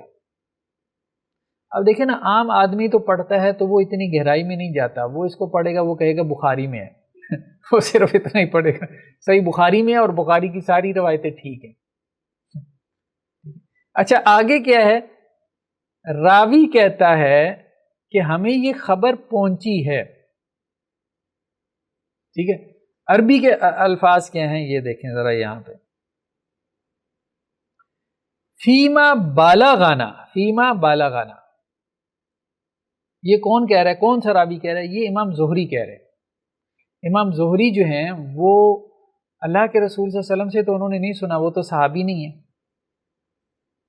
تو امام زہری یہ کہہ رہے ہیں کہ ہمیں یہ خبر ملی ہے، یعنی پیچھے ساری روایت تو متصل ہے، لیکن یہاں سے آگے جو ہے نا یہ مرسل روایت ہے.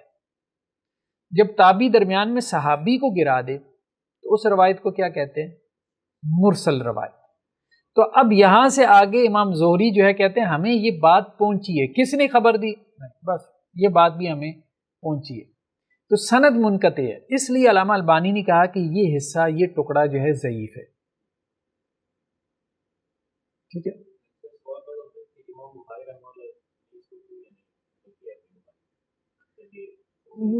وہ اصل میں جو ہے نا تعلیقات بخاری ایک علیحدہ موضوع ہے کہ امام بخاری جو ہے کچھ معلقات بھی لے کے آئے ہیں اپنی صحیح میں. ٹھیک ہے، کہ جس میں سندیں نہیں ہیں. کچھ تو بخاری کی روایتیں ایسی ہیں کہ جو متصل ہیں. تو متصل روایتوں کے بارے میں یہ موقف ہے اتفاقی کہ بخاری کی جو متصل روایتیں ہیں وہ صحیح ہیں. ہاں، بخاری کی جو معلق روایتیں ہیں وہ صحیح ہیں کہ نہیں ہیں، یعنی بغیر سند کے جو باتیں بخاری نے نقل کی ہیں تو وہ صحیح ہیں کہ نہیں ہیں، تو اس میں جو ہے وہ اختلاف ہے. کچھ علماء اس کو بھی صحیح مانتے ہیں، کچھ اس کو نہیں مانتے. تو یہ اس کو کہتے ہیں بلاغات زہری. بلاغات زہری یعنی بالغنا سے امام زہری کو جو چیزیں پہنچیں اور ان چیزوں کی انہوں نے سند نہیں بیان کی، تو اس کو بلاغات زہری کہتے ہیں. ٹھیک ہے، تو بلاغات زہری ظاہری بات ہے متصل روایت تو ہے نہیں، تو اس لیے اگر کوئی اس کو ضعیف کہتا ہے تو آپ اس پہ آبجیکشن نہیں کر سکتے. ہاں آپ اس کو صحیح مانتے ہیں تو ویل اینڈ گڈ، آپ کا وہ نقطہ نظر ہے. ٹھیک ہے، تو دونوں آراء کی گنجائش نکل سکتی ہے. بخاری کی معلق روایتوں کے بارے میں، معلق روایتیں ان کو کہتے ہیں نا جن کی سند ڈسکنیکٹ ہو. تو امام بخاری کیوں لاتے ہیں ایسی روایتیں؟ تو وہ کہتے ہیں جی صحیح روایتوں کی تائید کے لیے وہ معلق روایتیں بھی ذکر کر دیتے ہیں بعض اوقات. خیر بہرحال، لیکن اصل مسئلہ یہ ہے کہ یہ کوئی اتنی بڑی بات نہیں ہے کہ جس کو ایشو بنایا جائے. اتنی بڑی بات نہیں ہے. ایک پوزیشن آپ نے یہ لے لی کہ یہ حصہ ہی ضعیف ہے، آپ نے کہا جی میرا دل مانتا ہی نہیں ہے کہ آپ سلم جو ہے وہ سوسائڈ کا ارادہ کریں، تو میں تو اس کو ضعیف مانتا ہوں. ٹھیک ہے، ویل اینڈ گڈ، یہ ایک پوزیشن ہے. وہ پوزیشن کچھ علماء نے لے لی ہے. ایک دوسری پوزیشن کچھ علماء نے یہ لی کہ جی بخاری میں آ گیا، یا اور کم از کم چلیں امام زہری نے بیان کر دیا، امام بخاری نے بیان کر دیا، تو گویا ایک پوزیشن یہ بھی لی جا سکتی ہے کہ نہیں یہ بھی ہوا ہوگا. اور یہ کس وجہ سے ہوا ہے؟ یہ وحی کے رک جانے کے غم میں ہوا ہے. یعنی اس کو دیکھنے کا جو زاویہ ہے نا وہ پازیٹیو ہے.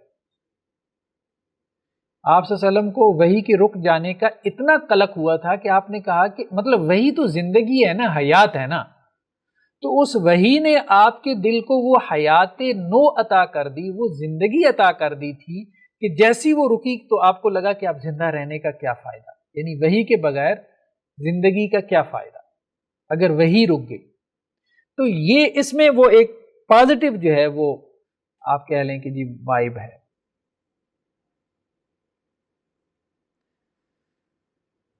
لیکن وہ اس کو نیگیٹو لے جاتے ہیں. وہ بہرحال ظاہری بات ہے جب ذہن میں پہلے سے ہی خباثت ہو تو آپ کچھ بھی کر سکتے ہیں.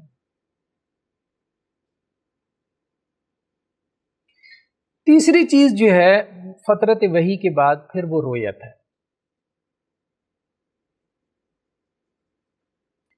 رسول اللہ صلی اللہ علیہ وسلم نے حضرت جبریل کو کتنی مرتبہ دیکھا؟ یہ ایک اختلافی مسئلہ ہے، بعض نے کہا 3 مرتبہ، جبکہ بعض نے کہا کہ 2 مرتبہ دیکھا ہے۔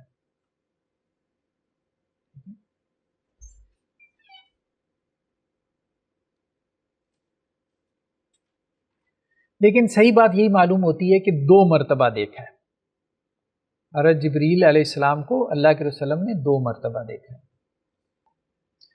تو حضرت جبریل علیہ السلام کو تو کئی مرتبہ دیکھا نا، لیکن حضرت جبریل علیہ السلام جو ہے وہ حضرت دحیہ کلبی ایک صحابی تھے، ان کی شکل میں آتے تھے، کلیئر ہے یہ بات۔ لیکن حضرت جبریل کو ان کی اصل شکل میں جو فرشتے کی صورت ہوتی ہے وہ آپ صلی اللہ علیہ وسلم نے 2 مرتبہ دیکھا، یہ بات ہم کر رہے ہیں۔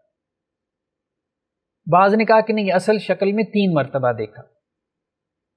وہ اختلاف کیوں ہوا وہ ابھی میں آپ کو بتاتا ہوں۔ ایک تو غار حرا میں دیکھا پہلی مرتبہ، حضرت جبریل علیہ السلام جب آئے تو انہوں نے آپ کو بھیجا، لیکن نہیں، یہ اصل صورت نہیں تھی۔ حضرت جبریل آئے ہیں، انسانی صورت میں آئے ہیں نا، اور آتے تھے حضرت دحیہ کلبی کی صورت میں، جیسا کہ ہمیں ملتا ہے روایتوں میں، لیکن کیونکہ اصل صورت جو حضرت جبریل علیہ السلام کی ہے تو ان کی زحامت بہت بڑی ہے، تو وہ غار حرا میں کیسے سما سکتے ہیں اپنی اصل صورت میں؟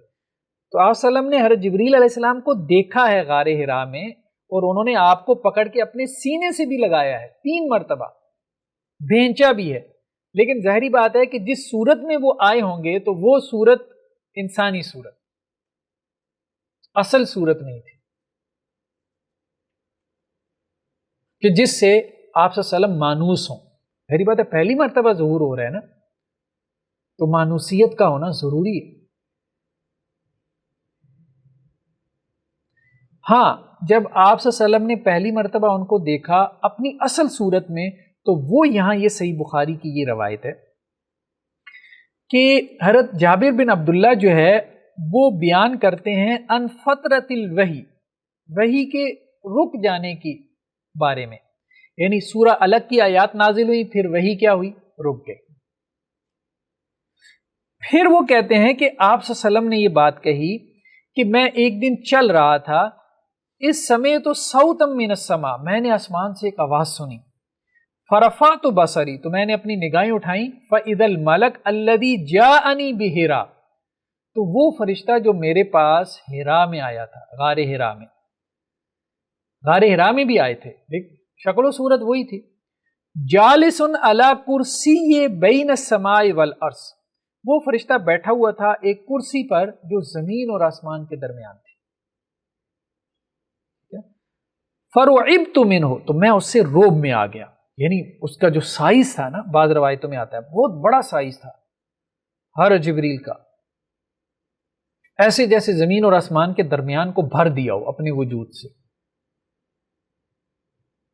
فرجعت، تو پھر میں لوٹا اور میں نے کہا زملونی زملونی، تو پھر یہ دوسری آیات نازل ہوئیں، یا ایھا المدثر قم فانذر، اے کمبل اوڑھنے والے آپ اٹھیں اور ڈرا دیں، اپنی قوم کو ڈرا دیں، اور اپنے رب کی کبریائی بیان کریں اور بتوں کی گندگی سے دور رہیں۔ فحامی الوحی، اس کے بعد جو وحی تھی وہ لگاتار اترنا شروع ہو گئی، یعنی دوسری مرتبہ دوسری وحی کے بعد پھر وہ تسلسل سے اترتی رہی، درمیان میں وقفہ آیا۔ تو دوسری جو وحی نازل ہوئی ہے اس میں آپ صلی اللہ علیہ وسلم نے حضرت جبریل علیہ السلام کو اپنی اصل صورت میں دیکھا۔ پھر جی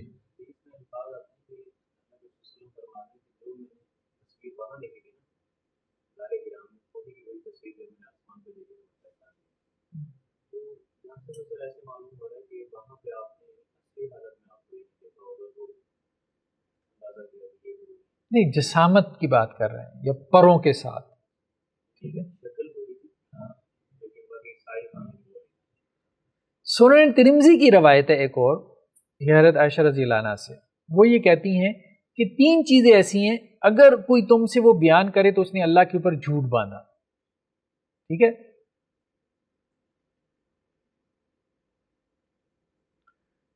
تو یعنی 3 چیزیں ایسی ہیں کہ ان میں سے کسی ایک نے بھی وہ بات کہی تو اس نے اللہ کے اوپر بڑا بہتان باندھا۔ ان میں سے ایک یہ ہے کہ محمد صلی اللہ علیہ وسلم نے معراج کی رات اللہ کو دیکھا ہے۔ یہ حضرت عائشہ رضی اللہ عنہا کہتی ہیں کہ اگر کوئی یہ بات کہے تو وہ جھوٹ کہہ رہا ہے، کیونکہ اللہ تعالیٰ یہ کہہ رہے ہیں کہ لا تدرک الابصار، اللہ کو آنکھیں نہیں دیکھ سکتی۔ ملاقات کی ہے لیکن وہ کہہ رہی ہیں کہ دیکھا نہیں۔ اب اس میں جو ہے وہ جو راوی تھا اس نے کہا کہ میں نے ام المومنین سے کہا کہ وَلَقَدْ رَأَوْا نَزْلَةً أُخْرَىٰ کا پھر کیا مطلب ہے کہ آپ صلی اللہ علیہ وسلم نے اس کو دیکھا، وَلَقَدْ رَأَوْا بِالْأُفُقِ الْمُبِينِ۔ تو حضرت عائشہ رضی اللہ عنہا نے کہا کہ میں نے یہ سوال آپ صلی اللہ علیہ وسلم سے پوچھا تھا یہ سورہ نجم کی ان آیات کے بارے میں، تو آپ صلی اللہ علیہ وسلم نے فرمایا تھا وہ جبریل تھے۔ ٹھیک ہے، پھر یہاں پہ آگے روایت میں واضح طور پہ ایک بات آئی ہے کہ انما ذاک جبریل ما رأیتہ فی السورہ التی خلق فیہا غیر ہاتین المرتین، کہ میں نے جبریل کو جس صورت میں اللہ نے ان کو پیدا کیا 2 مرتبہ کے علاوہ نہیں دیکھا۔ ٹھیک ہے، ان میں سے ایک کیا ہے کہ وہ آسمان سے اتر رہے تھے جب انہوں نے اپنے وجود سے زمین اور آسمان کو بھر دیا تھا، اور ایک یہ معراج کی رات، تو 2 مرتبہ مطلب دیکھا ہے۔ یہ جو رویت ہوئی ہے حضرت جبریل علیہ السلام کی یہ 2 مرتبہ ہوئی ہے، اور اس میں بھی پہلی مرتبہ وہ جو اچھا نیکسٹ کیا ہے اقسام وحی۔ وحی کی اقسام، ایک تو ہم نے سچے خوابوں کا تذکرہ پڑھا، ٹھیک ہے، وحی کی 2 قسمیں ہیں نا، غیر مطلوب یعنی وہ وحی جس کی تلاوت نہ ہوتی ہو، اور مطلوب وہ وحی جس کی تلاوت ہوتی ہے جیسے قرآن۔ غیر مطلوب میں کیا آ جاتی ہے؟ جو سنت ہے۔ تو غیر مطلوب میں جیسے خواب ہیں، سچے خواب آپ وسلم کو آتے تھے، ابھی ہم نے حدیث دیکھی۔ الہام، اس کا تذکرہ ہمیں ملتا ہے کہ آپ وسلم یہ کہتے ہیں کہ میرے دل میں فرشتہ کوئی بات ڈال دیتا ہے، خود فرشتہ بھی آتا ہے، جیسے حدیث جبریل ہے، فرشتہ آیا ہے نا، آپ وسلم نے سوال کیا اسلام کیا ہے، ایمان کیا ہے، احسان کیا ہے، تو فرشتے نے آ کے بتایا۔ ٹھیک ہے، تو سنت میں بھی فرشتہ آ کے بتاتا ہے، نمازوں کے اوقات حضرت جبریل نے آ کے بتائے، سکھائے بلکہ۔ پھر مطلوب جو وحی ہے اس میں فرشتہ بھی آتا ہے، اور اس میں جو ہے وہ آپ کے دل میں بھی بات ڈالی جاتی ہے، جس کا تذکرہ جو ہے وہ ہمیں مختلف روایتوں میں ملتا ہے۔ اچھا، کچھ روایتوں سے ہم دیکھ لیتے ہیں۔ حضرت حارث بن ہشام کہتے ہیں کہ آپ صلی اللہ علیہ وسلم سے مطلب انہوں نے سوال کیا کیف یاتیک الوحی، آپ کے پاس وحی کیسے آتی ہے؟ تو آپ صلی اللہ علیہ وسلم فرمایا احیانا یاتینی مثل سلسلۃ الجرس۔ اچھا، یہ چیز تھوڑی سی نا الجھ گئی ہے کہ آپ صلی اللہ علیہ وسلم نے کہا کہ بعض اوقات جو ہے نا وہی میرے پاس آتی ہے جیسے گھنٹی کی ٹن ٹن، جرس گھنٹی کو کہتے ہیں، ایسے وہی آتی ہے۔ اب اس میں سوال یہ پیدا ہوا، گھنٹی تو ویسے ہی الاؤڈ نہیں ہے، دوسری طرف آپ کہہ رہے ہیں کہ نبی کے اوپر وحی نازل ہوتی ہے تو گھنٹی کی آوازیں آتی ہیں۔ ٹھیک ہے، گھنٹی الاؤڈ نہیں ہے نا، جیسے دیکھیں نا، یہ صحیح مسلم کی روایت ہے کہ آپ صلی اللہ علیہ وسلم فرمایا کہ رحمت کے فرشتے ان رفقا کے ساتھ نہیں چلتے جن کے درمیان کتا ہو، اور نہ ان کے ساتھ جن کے پاس گھنٹی ہو۔ ٹھیک ہے، لا تصحب الملائکہ رفقۃ فیہا کلب ولا جرس، یعنی قافلے چلتے تھے نا تو قافلوں کے ساتھ کتا ہوتا تھا، تو بلا وجہ کتا نہ چلاؤ اپنے ساتھ، بلا وجہ حفاظت کے لیے ہو تو وہ ایک علیحدہ بات ہے۔ اور پھر قافلے چلتے تھے تو گھنٹیاں بھی ڈالی ہوتی تھی انہوں نے اونٹوں کے گلوں میں، ٹھیک ہے، وہ ایک ردم پیدا کرتی تھی، اس ردم میں جو ہے وہ نیند بھی آ جاتی تھی اور وہ اونٹوں کو تیز بھی کرتی تھی۔ خیر بہرحال، تو وہ گھنٹی جو ہے نا اس سے منع کیا، کتے سے بھی منع کیا، کہا کہ نہیں، فرشتے ساتھ نہیں دیں گے، کتا ہوگا تو فرشتے ساتھ نہیں دیں گے، گھنٹی ہوگی تو فرشتہ ساتھ نہیں دے گا۔ تو یہ حدیث جو ہے نا یہ اس لیے مشکل ہو گئی، اور آپ صلی اللہ علیہ وسلم نے کہا کہ یہ جو ہے انداز وحی کے نزول کا، سلسلۃ الجرس، یہ میرے اوپر بڑا سخت ہوتا ہے، اور ایسے مطلب جیسے مجھے توڑ کے رکھ دیتا ہے، لیکن فرشتے نے جو کچھ کہا ہوتا ہے وہ مجھے یاد ہو چکا ہوتا ہے، جیسے وہ آواز بند ہوتی ہے مجھے یاد ہو چکا ہوتا ہے۔ اس کی بعض اہل علم نے یہ تعویل کی ہے کہ اصل میں گھنٹی سے مراد جو ہے نا، کیونکہ تشبیہ جو ہے نا، تشبیہ ہم نے بلاغت میں پڑھا تھا، تشبیہ من وجہ ہوتی ہے ایک اعتبار سے، کلی نہیں ہوتی، تو گھنٹی کے ساتھ جو تشبیہ دی گئی ہے وہی کو وہ ایک اعتبار سے ہے۔ جب آپ کہتے ہیں نا دیوار دودھ کی طرح سفید ہے، تو اس کا مطلب یہ نہیں کہ دیوار دودھ ہے، مطلب سفیدی ایک ان میں کامن ہے۔ تو گھنٹی میں اور وحی میں کیا چیز کامن ہے؟ وہ کہتے ہیں کہ گھنٹی میں شدت ہوتی ہے، تو وہ شدت تھی جس کو رسول اللہ صلی اللہ علیہ وسلم نے بیان کیا کہ جیسے گھنٹی کی آواز بعض اوقات جو آپ کے کان پھاڑ دیتی ہے نا، خاص طور پہ وہ جو ہمارے ادھر اسکولوں میں ہوتی تھی ایک وقت میں، ہمارے چھوٹے ہوتے، وہ تو واقعتاً سور پھونکنے والی بات ہوتی تھی، ٹھیک ہے، ویسے بھی کہ اگلا پیریڈ شروع ہو گیا اور استاد اگر سخت ہوتا تھا تو، اور گھنٹی کی آواز بھی، اور یہ اطلاع بھی کہ استاد صاحب آنے والے ہیں۔ لیکن اس کی ایک اور تعبیر بھی کی جا سکتی ہے، وہ تعبیر یہ کی جا سکتی ہے، خاص طور پہ یہ جو گھنٹی کی بات آئی ہے نا، یہ قافلوں کے ضمن میں آئی ہے۔ قافلوں کے ضمن میں جو وہ جانوروں کے گلوں میں گھنٹیاں ڈالتے تھے نا، تو وہ شدت نہیں پیدا کرتی تھی، وہ ردم اور کیف پیدا کرتی تھی، اور اس میں جو گھنٹی کی جو صفت ہمارے سامنے آتی ہے وہ ہے تسلسل، ٹھیک ہے، یعنی ایک فریکوینسی ہے جو ردم پیدا کر رہی ہے گھنٹی کی، جو ایک سر اور لے پیدا کر رہی ہے۔ تو یہاں گویا کہ مراد یہ ہے کہ وہ جو وحی ہے نا، اس کے اندر ایک ردم ہے، ایک تسلسل ہے، کنٹینیوٹی ہے، گھنٹی کی طرح کی ایک سریلا پن ہے، آپ یوں کہہ لیں۔ اچھا، اس میں ایک اور روایت ہمارے سامنے آتی ہے، یہ حضرت عمر سے ہے رضی اللہ عنہ، اگرچہ علامہ البانی نے اس کو ضعیف کہا ہے لیکن مطلب اس کا مضمون ٹھیک ہے۔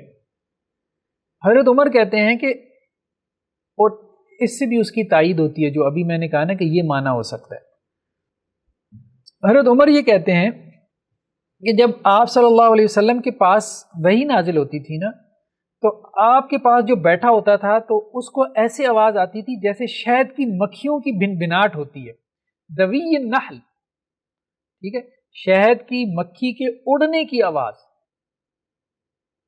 جیسے اس کی بن بناٹ ہوتی تھی نا، تو ایسے جو آپ کے پاس صحابہ بیٹھے ہوتے تھے تو ان کو ایسی آواز آتی تھی، تو وہی مراد تسلسل ہے، تسلسل مراد۔ جی، نبوت کے بعد جو نیکسٹ مرحلہ ہے وہ ہے دعوت کا۔ دعوت میں پھر آگے دو مرحلے ہیں، ایک ہے خفیہ دعوت اور ایک ہے اعلانیہ دعوت، پبلکلی۔ خفیہ دعوت یہ پہلا مرحلہ تھا، یہ تقریباً 3 سال تک جاری رہا، اس میں تقریباً سیرت نگاروں کا اتفاق ہے، اس میں کئی لوگ مسلمان ہوئے، حضرت خدیجہ کا تذکرہ ملتا ہے، سب سے پہلے وہ ایمان لائیں، پھر حضرت ابوبکر کا تذکرہ ملتا ہے، وہ ایمان لے کے آئے، پھر حضرت علی کا تذکرہ ملتا ہے، پھر حضرت زید کا، غلاموں میں سے وہ ایمان لے کے آئے۔ حضرت ابوبکر کی محنت سے ہم نے تذکرہ کیا تھا، کئی عشرہ مبشرہ جو صحابی تھے، ٹھیک ہے، حضرت عثمان، حضرت زبیر، حضرت طلحہ، سعد بن ابی وقاص، عبد الرحمن بن عوف، ابو عبیدہ بن جراح، یہ حضرت ابوبکر کی محنت سے آئے۔ پھر ایک اور صاحب کا تذکرہ ملتا ہے، ارکم بن ابی ارکم، انہی کے نام سے دار ارکم معروف ہے، ٹھیک ہے، دار ارکم یعنی ان کے گھر میں وہ بیٹھک ہوا کرتی تھی، رسول اللہ علیہ وسلم کی بیٹھک 3 سال تک ان کے گھر میں رہی۔ یہ دار ارکم جو ہے نا، یہ صفا کے بالکل ساتھ ہے، صفا مروہ جہاں سعی کرتے ہیں، تو اب وہ سعی کی جو جگہ ہے نا، یہ اس کا حصہ بن گیا، دار ارکم سعی کی جگہ کا حصہ بن گیا، تو صفا کے بالکل ساتھ تھا ان کا گھر۔ پھر اسی طرح غلاموں میں ہمیں تذکرہ ملتا ہے،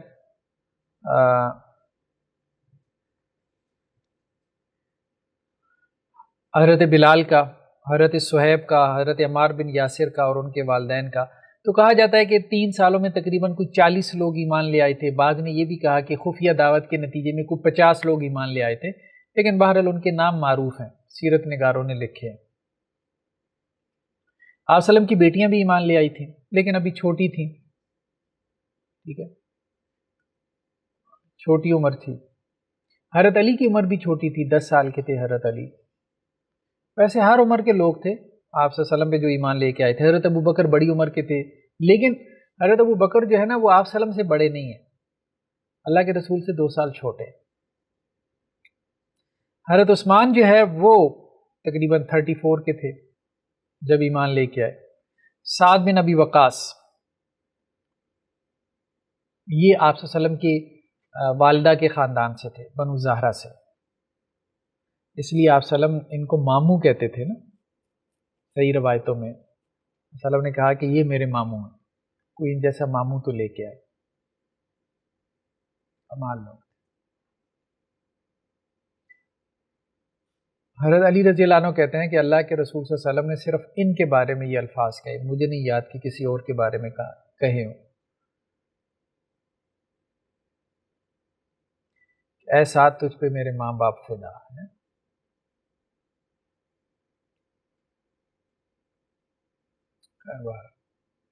بڑے لوگ تھے، 17 سال کی عمر میں یہ ایمان لے کے، 17 سال کی عمر. فاتح ایران بھی ہیں، ایران کو فتح کیا. تیر انداز بہت اچھے تھے. احد میں انہوں نے رسول اللہ صلی اللہ علیہ وسلم کے سامنے مطلب کھڑے ہو گئے تھے نا، بلکہ روایتوں میں آتا ہے کہ آپ نے اپنے سارے تیر جو ہے وہ ان کے حوالے کر دیے تھے اور کہا تھا کہ چلاؤ.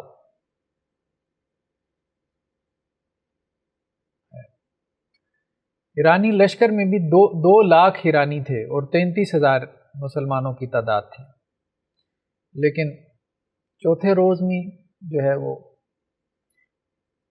میدان کا پانسا پلٹ دیا، 33,000 کے ساتھ 2 لاکھ کا مقابلہ کیا. قادسیہ کی جنگ معروف جنگ ہے، قادسیہ کی. پھر مدائن کی جنگ ہوئی جس کے بعد تقریباً ایران فتح ہی ہو گیا تھا. تو وہ مدائن کی جنگ میں یہی تھے سعد بن ابی وقاص، جن کے بارے میں آتا ہے نا انہوں نے دریا میں گھوڑے ڈال دیے تھے. یہ لکھا ہے، میجورٹی نے لکھا ہے، گھوڑے ڈال دیے. ایرانی دیکھ کی بھاگ گئے. کہا یہ تو کوئی عجیب مخلوق ہے. دریا کی سطح کے اوپر جو ہے گھوڑے آئے، عجیب لوگ. اللہ اکبر کبیرہ. لوگ رسول اللہ صلی اللہ علیہ وسلم پہ کہتے ہیں ہمارے ماں باپ قربان، اور اللہ کے رسول صلی اللہ علیہ وسلم جو ہے وہ ان کے بارے میں کہہ رہے ہیں.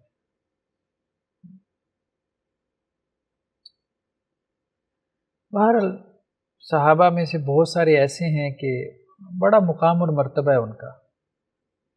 دیکھیں نا یہ روایت ہے صحیح کہ آپ صلی اللہ علیہ وسلم نے کہا ذا خالی، یہ میرے ماموں ہیں. فل یورنی امراؤن خال، کوئی مجھے اس جیسا ماموں تو دکھائے.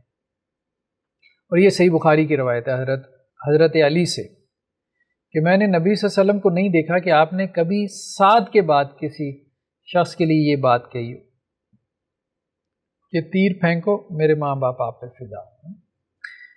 خیر عشرہ مبشرہ جو ہے نا ان کا بڑا مقام اور مرتبہ ہے، بہت مقام اور مرتبہ ہے، کیونکہ یہ لوگ شروع میں ایمان لے آئے اور ان کی بڑی قربانی ہے، بڑی قربانی. یہ جو اہل تشیع کا نریٹو ہے نا بالکل بیس لیس ہے. ابھی میں پچھلے دنوں کے 1-2 دن پہلے وہ ہمارے یہاں اہل تشیع کے ایک عالم ہیں، شاید آپ نے سنا ہوگا، شہنشاہ نقوی.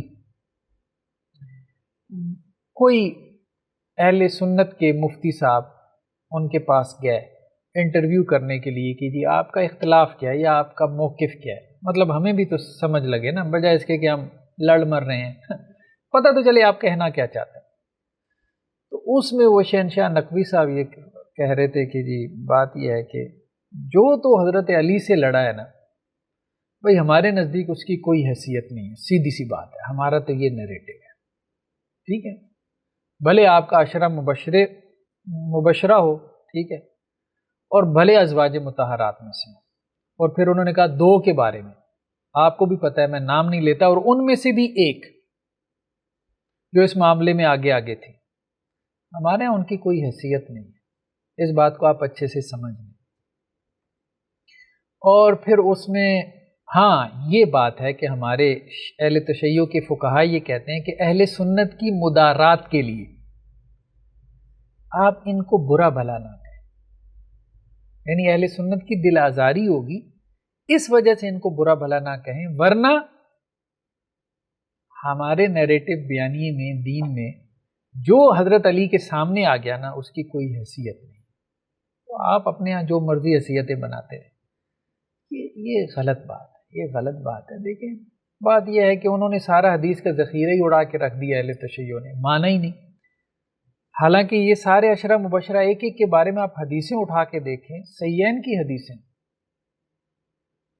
ٹھیک ہے، حضرت ام المومنین حضرت عائشہ رضی اللہ عنہ کے بارے میں، حضرت طلحہ کے بارے میں، حضرت زبیر کے بارے میں، حضرت سعد بن ابی وقاص کے بارے میں، یہ بھی عشرہ مبشرہ میں سے ہیں. یہ بھی حضرت علی کی طرف نہیں تھے، علیحدہ ہو گئے تھے. سعد بن ابی وقاص بھی نہیں تھے. دیکھیں جب حضرت علی رضی اللہ عنہ کا معاملہ ہوا ہے، یعنی جنگ ہوئی ہے، ان کا بڑا مقام اور مرتبہ ہے، ٹھیک ہے، لیکن اس وقت 3 عشرہ مبشرہ میں سے حیات تھے. حضرت علی کے علاوہ 3 اور حیات تھے. طلحہ اور زبیر یہ دونوں تو حضرت علی سے لڑائی کر رہے تھے. تیسرے حضرت سعد بن ابی وقاص تھے، وہ سائڈ پہ ہو گئے. تو کہنے کا مقصد یہ ہے کہ حضرت علی کا بڑا مقام اور مرتبہ ہے، لیکن اس کی وجہ سے آپ دوسروں کو ڈیگریڈ نہیں کر سکتے، ڈیگریڈ نہیں کر سکتے. ہاں اہل سنت کا کیا نیریٹو ہے، بلکہ اہل سنت سے پیچھے آپ اس کی طرف جائیں نا کہ خود صحابہ کا کیا نیریٹو ہے. مطلب اس کو بھی تو آپ سمجھیں نا. آپ یہ کہتے ہیں جی آپ ہماری بات سمجھیں، آپ کی ان کی بات اصل میں وہ دیکھیں نا، وہ جہاں سے بات کر رہے ہیں نا، وہ تو یہ سمجھ رہے ہیں کہ حضرت علی ہیں معصوم. سمجھ کہہ رہے ہیں، ان کا عقیدہ بنیادی طور پہ یہی ہے کہ حضرت علی ہیں معصوم.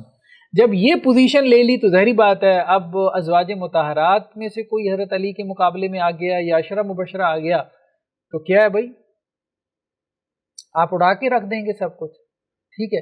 لیکن اہل سنت تو یہ نہیں سمجھتے کہ وہ معصوم ہے. ان کے نزدیک تو وہ بھی صحابی رسول ہیں اور وہ بھی صحابی رسول ہیں، ان کے بھی فضائل اور مناقب ہیں، ان کی بھی فضائل اور مناقب ہیں. ہاں اہل سنت میں ایک نیریٹو ڈیولپ ہوا کہ حضرت علی رضی اللہ عنہ کا 4تھا نمبر ہے، ٹھیک ہے، حضرت ابوبکر، عمر، عثمان اور پھر اس کے بعد علی رضی اللہ عنہ. یہ بھی بعد میں ہوا، خود صحابہ میں یہ بھی نہیں تھا. یہ عجیب بات آپ کو بتاؤں،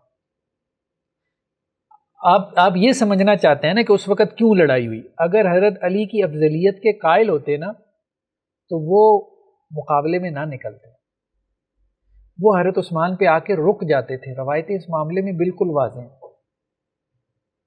حضرت عثمان کے بعد وہ کسی کی افضلیت کے قائل نہیں تھے. اس کا مطلب یہ نہیں کہ حضرت علی کا مقام نہیں ہے، یعنی وہ یہ کہتے ہیں کہ حضرت عثمان کے بعد عشرہ مبشرہ ہیں. اب عشرہ مبشرہ میں سے کون افضل ہے، کوئی نص موجود نہیں.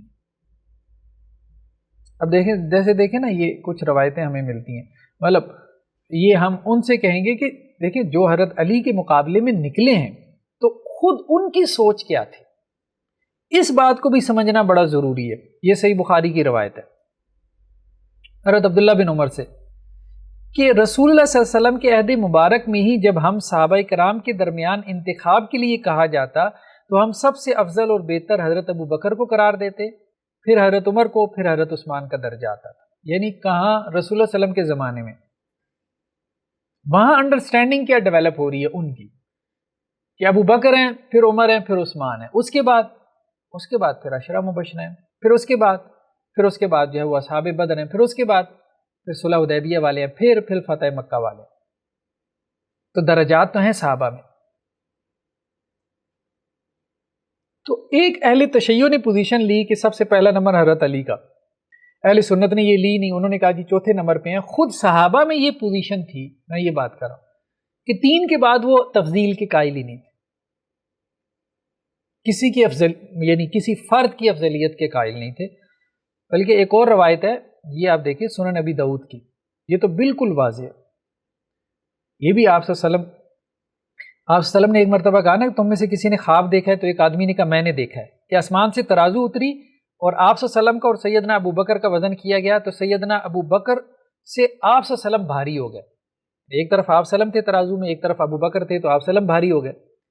پھر اس کے بعد سیدنا ابو بکر اور عمر کا وزن کیا گیا تو ابو بکر بھاری ہو گئے، یعنی ابو بکر کا درجہ بڑھ گیا عمر سے.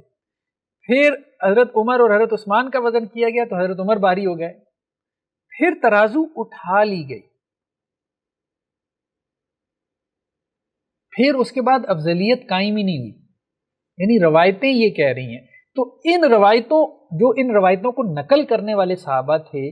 تو اب دیکھیں نا، بلکہ ایک اور روایت ہے، یہ علامہ البانی نے اس کو کیا کہا، حضرت ابو ہریرہ سے کہ ہم رسول اللہ صلی اللہ علیہ وسلم کے عہد میں کہتے تھے کہ اس امت میں سب سے بہترین خیر حاضر الامہ نبی کے بعد ابو بکر ہے، پھر عمر ہے، پھر عثمان ہے، ثم نسکت. پھر ہم کیا ہو جاتے تھے؟ خاموش ہو جاتے تھے. علامہ البانی نے کہا یہ روایت صحیح ہے.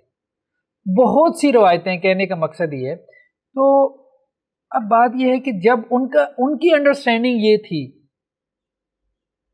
تو وہاں تو یہ لڑائی ہو جانا غیر معقول نہیں تھا. تو اس لیے وہاں پہ آپ کو مارجن دینا پڑتا ہے.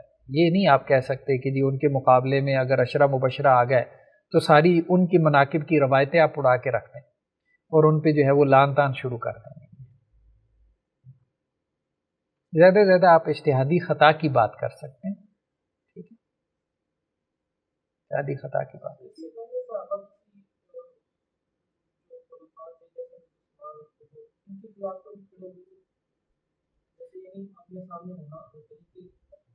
نہیں، حضرت عثمان تک معاملہ ایسا نہیں ہوا، لیکن ایک بات اور ہمیں ملتی ہے، روایتوں میں.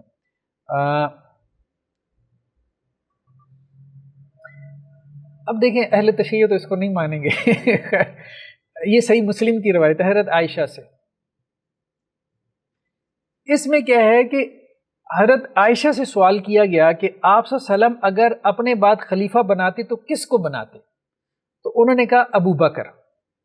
اس نے پھر سوال کیا اس کے بعد، تو انہوں نے کہا عمر. اس نے کہا عمر کے بعد اگر اللہ کے رسول خلیفہ بناتے تو کس کو بناتے؟ تو انہوں نے کہا ابو عبیدہ بن جراح. ابو عبیدہ بن جراح بھی عشرہ مبشرہ میں سے ہیں، لیکن یہ پہلے فوت ہو گئے تھے.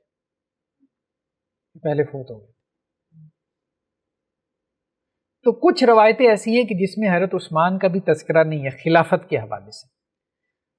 یعنی اس سے یہ بھی پتہ چلتا ہے کہ افضلیت تو حضرت عثمان کی ملتی ہے روایتوں میں. لیکن یہ جو حضرت عائشہ رضی اللہ عنہ کی ہے، تو اس میں یہ بھی ہمیں بات ملتی ہے کہ حضرت عمر کے بعد رسول اللہ صلی اللہ علیہ وسلم جو ہے وہ حضرت ابو عبیدہ بن جراح کو جو ہے وہ خلیفہ بناتے.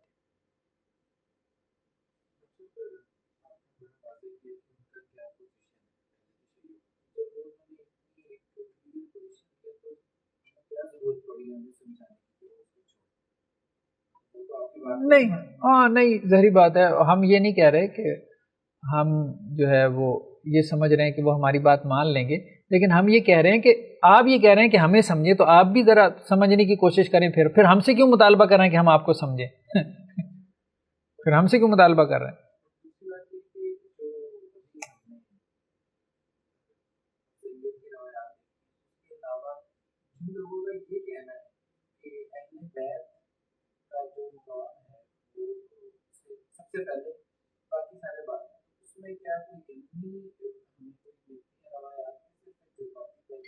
نہیں دیکھیں، اہل تشیع میں جو ہے نا، ایک بات ذہن میں رکھیں کہ اہل تشیع میں جذبات غالب ہیں. ٹھیک ہے، مطلب ان کا پورا جو مسلک ہے نا وہ آپ کو نظر آتا ہے، وہ جذبات کے گرد ہی گھوم رہا ہے. محرم کے 10 دنوں میں جذبات کو ہی گرمایا جاتا ہے. ٹھیک ہے، تو عموماً بڑے شاعر بھی آپ دیکھیں گے اہل تشیع میں، اردو میں اگر آپ دیکھیں، میر تقی میر اور غالب کو بھی کہا گیا ہے کہ وہ اہل تشیع میں سے تھے. واللہ عالم، بہرحال یہ ایک ڈیبیٹ ہے، میں اس میں نہیں جاتا. لیکن میر انیس وغیرہ یہ تو سارے، خیر مرثیہ خان جو تھے یہ تو سارے تھے شیعہ. تو جذبات کا پہلو ان میں غالب ہے اور اسی وجہ سے وہ اچھے شاعر بھی بن جاتے ہیں. ٹھیک ہے، پورا مذہب جذبات کے گرد گھوم رہا ہے. تو وہاں جذبات جو ہے نا ٹیکسٹ کے اوپر غالب ہے، نص کے اوپر جذبات غالب ہیں. تو جذبات کی وجہ سے وہ نیکسٹ ٹیکسٹ کی انٹرپریٹیشن کرتے ہیں، ٹیکسٹ کو بھی اڑا دیتے ہیں. یعنی جو ٹیکسٹ جو نص جذبات سے میل نہیں کھا رہا اڑا دو، وہ مانتی ہی نہیں اشرہ مبشرہ والی روایتیں، وہ کوئی روایت مانتی نہیں، جس کو چاہے مرضی اڑا کے رکھ دیں. تو یہ انہوں نے پوزیشن لے لی. ہمارے اہل سنت میں یہ نہیں ہے، ہمارے یہاں یہ نہیں. ہاں ایک بات اور ہے، اہم ہے، ہر انسان کے اندر اللہ نے جذبات کا پہلو تو رکھا ہے. بہت کم لوگ ہیں، ہم نے افلاطون پہ جو لیکچر دیا تھا نا اس میں ہم نے بات کی تھی کہ ایوریج ذہن وہ ہوتا ہے نا وہ جذبات سے سوچتا ہے. ایوریج ذہن افلاطون یہ کہتا تھا، اس نے پوری ہائرارکی بنائی تھی. لیکن جو اچھا ذہن ہوتا ہے سوسائٹی کا، جو اس کو ڈیرائیو کرنے کی صلاحیت رکھتا ہے، تو وہ پھر اپنے دماغ سے سوچتا ہے. جو بالکل گرا ہوا ذہن ہوتا ہے وہ پیٹ سے سوچتا ہے.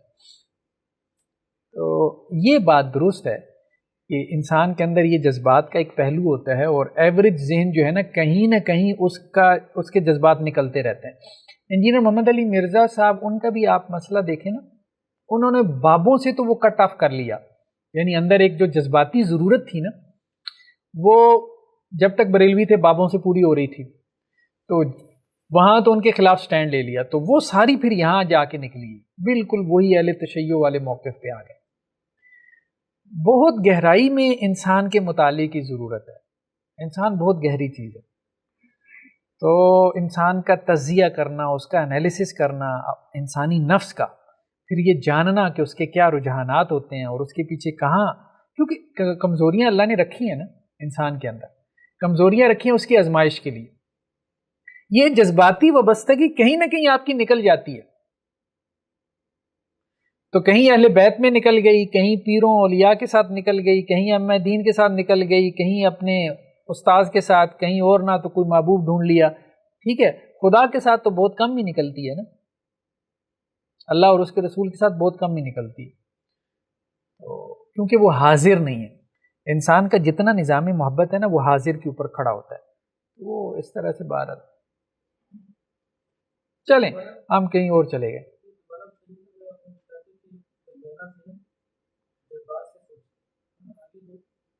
ایک ایوریج ذہن ہے، ہاں، اور ایک جو ہے وہ گرا ہوا ذہن آپ کہہ لیں، وہ پیٹ سے سوچتا ہے، اور جو اعلیٰ ذہن ہے نا وہ دماغ سے سوچتا ہے.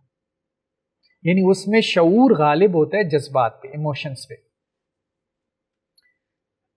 تو جذباتی مذہب ہے جو مجھے سمجھ میں آتا ہے کہ اہل تشیع کا جو مسلک ہے وہ ایک جذباتی مسلک ہے، وہاں یعنی جذبات کی بڑی اہمیت ہے. ہمارے ہاں بھی ہیں جذباتی لوگ ہیں.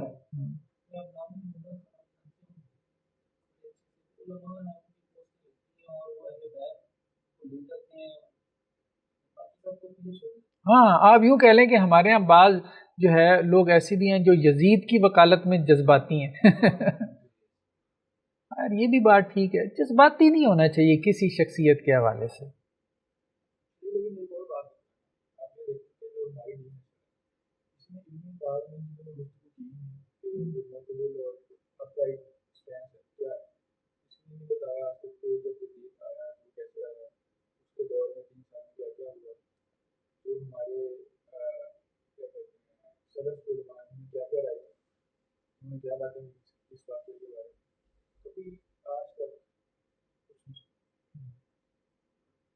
ایسا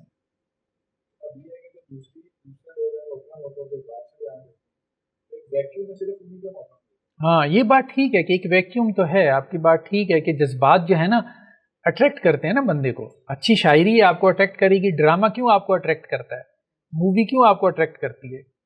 ٹھیک ہے، جذبات ہے نا، تو جذبات کا جو مذہب ہے وہ آپ کو اٹریکٹ کرے گا، کیونکہ ایک ویکیوم تو ہے، مطلب ایک خلا ہے نا، آپ نے اپنی جذباتی وابستگی نہیں بنائی ہوئی کسی کے ساتھ، وہ بنے گی.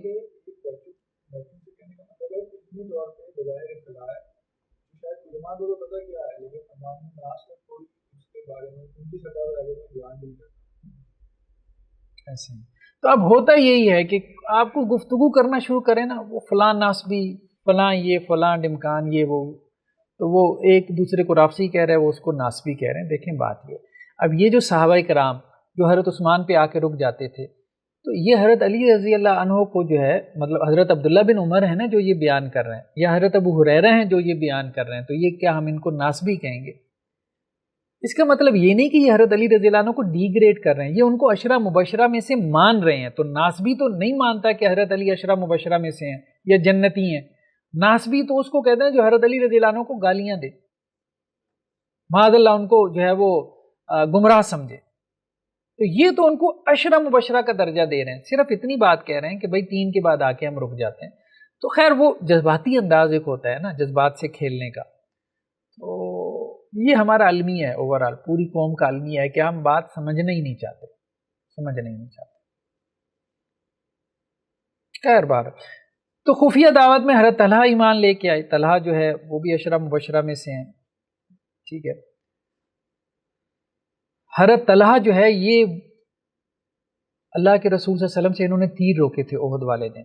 کہتے ہیں ان کا ہاتھ شل ہو گیا تھا، اپنے ہاتھوں پہ تیر روکے تھے، مطلب جو رسول اللہ علیہ وسلم کی طرف آ رہے تھے. بھگدڑ مچ گئی تھی نا، جب لوگ بکھر گئے. ٹھیک ہے، وہ اچانک حضرت خالد بن ولید کے دستے میں جو پیچھے سے حملہ کیا، وہ چند ایک لوگ رہ گئے تھے آپ صلی اللہ علیہ وسلم کے گرد. ان میں پھر ایک سعد بن ابی وقاص تھے، ان میں سے ایک طلحہ بھی تھے.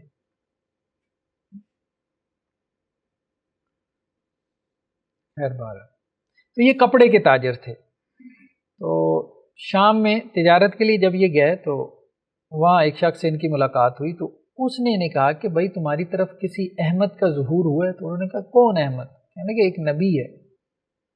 کہنے کہ مجھے تو نہیں پتا. تو کہتے ہیں میرے دل میں بات بیٹھ گئی، میں واپس ہے، میں نے کہا کچھ ہوا ہے؟ تو کچھ لوگوں نے مجھے کہا ہاں محمد صلی اللہ علیہ وسلم نے نبوت کا دعویٰ کیا. تو پھر یہ حضرت ابو بکر کے پاس آئے، حضرت ابو بکر انہیں آپ صلی اللہ علیہ وسلم کے پاس لے گئے تو ایمان لے آئے. عمرہ میں سے تھے. 2 لاکھ دینار چھوڑے انہوں نے، 2 لاکھ دینار. کہنے کی بات ہے. 20 دینار جو ہے، 20 دینار 200 بھی نہیں، 2000 بھی نہیں، صرف 20 دینار 7.5 تولے سونے کے برابر ہوتا ہے. 2 لاکھ دینار چھوڑے. 22 لاکھ درہم تھے. بعض صحابہ جو ہے بڑے تاجر تھے. حضرت زبیر ان کا بھی تذکرہ گزرا ہے، 16 سال ان کی عمر تھی، وہ بھی ینگ تھے جب ایمان لے کے آئے.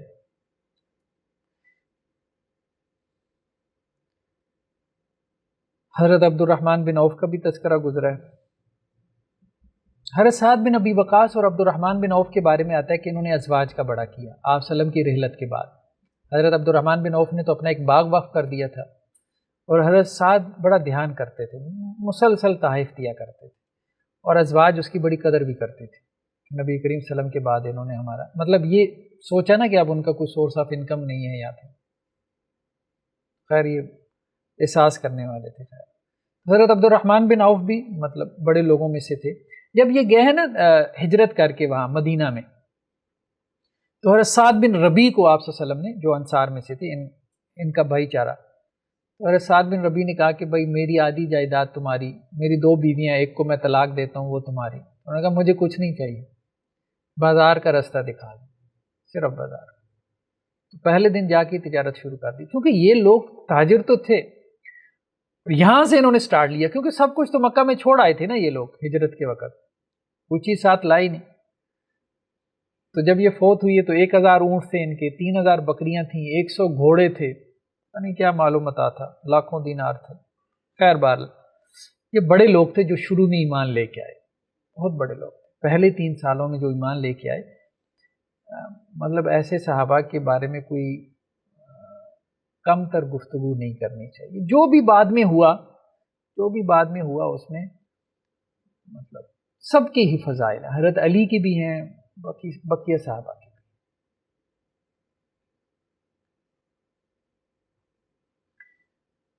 نیکسٹ کیا مرحلہ تھا؟ اعلانیہ جو ہے، اس میں آپ نے پہلے خاندان کو دعوت دی. وانذر عشیرتک الاقربین، یہ آیات نازل ہوئی نا جب، کہ آپ اپنے قریبی خاندان کو ڈرا دیں، تو آپ نے بنو عبد المطلب کو بلوایا،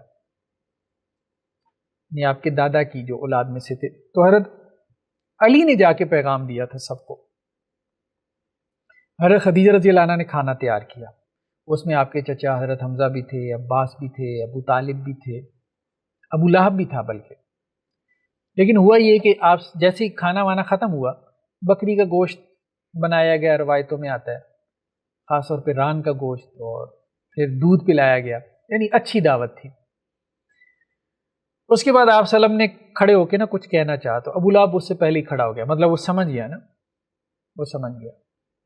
تو یہ 3 سال بعد کا واقعہ ہے نا، جب اعلانیہ دعوت کا حکم آیا تو وہ سمجھ گیا، کہنے لگا محمد صلی اللہ علیہ وسلم آپ کے ان چکروں میں پڑ گئے، چھوڑے پڑے، یہ آپ کی قوم آپ کے ساتھ نہیں دے گی، سارے ہمارے خلاف ہو جائیں گے، کیا آپ نے کہنا ہے، ہمیں پتہ ہے بس۔ وہ اٹھ کے چل پڑا، تو اس کی روا روی میں اور بھی لوگ اٹھ کے چل پڑے۔ آپ صلی اللہ علیہ وسلم نے کہا یہ تو مقصد ہی فوت ہو گیا۔ پھر حضرت علی کو کہا دوسرے دن پھر دعوت کرو، دوسرے دن پھر دعوت کی، پھر ابو لہب نے اسی طرح سے شور مچایا اور خراب کر دیا معاملہ۔ پھر آپ صلی اللہ علیہ وسلم نے تیسرے دن پھر دعوت تیار کروائی، پھر تیسرے دن آپ صلی اللہ علیہ وسلم نے عزم کر لیا تھا، پھر آپ صلی اللہ علیہ وسلم کھڑے ہوئے اور پھر آپ نے وہ خطبہ دیا، وہ ہمیں روایتوں میں بھی ملتا ہے، صحیح بخاری میں بھی ہے کہ دیکھو کوئی اپنے خاندان کو دھوکہ نہیں دیتا، مطلب انسان جتنا بھی دھوکے باز ہو جائے نا، پوری دنیا کو دھوکہ دے دیتا ہے، لیکن اپنی فیملی کو نہیں دیتا، کیونکہ وہ ان کا ایک حصہ ہوتا ہے۔ تو میں تمہیں دھوکہ دے کے کیا کروں گا؟ تو پھر قسم اٹھا کے آپ نے کہا کہ دیکھو اللہ نے مجھے رسول بنا کے بھیجا ہے، تم سے تمہارے اعمال کا حساب لیا جائے گا، ہمیشہ ہمیشہ کی جنت ہے یا پھر جہنم ہے۔ اب میری دعوت میں کون میرا ساتھی بنے گا؟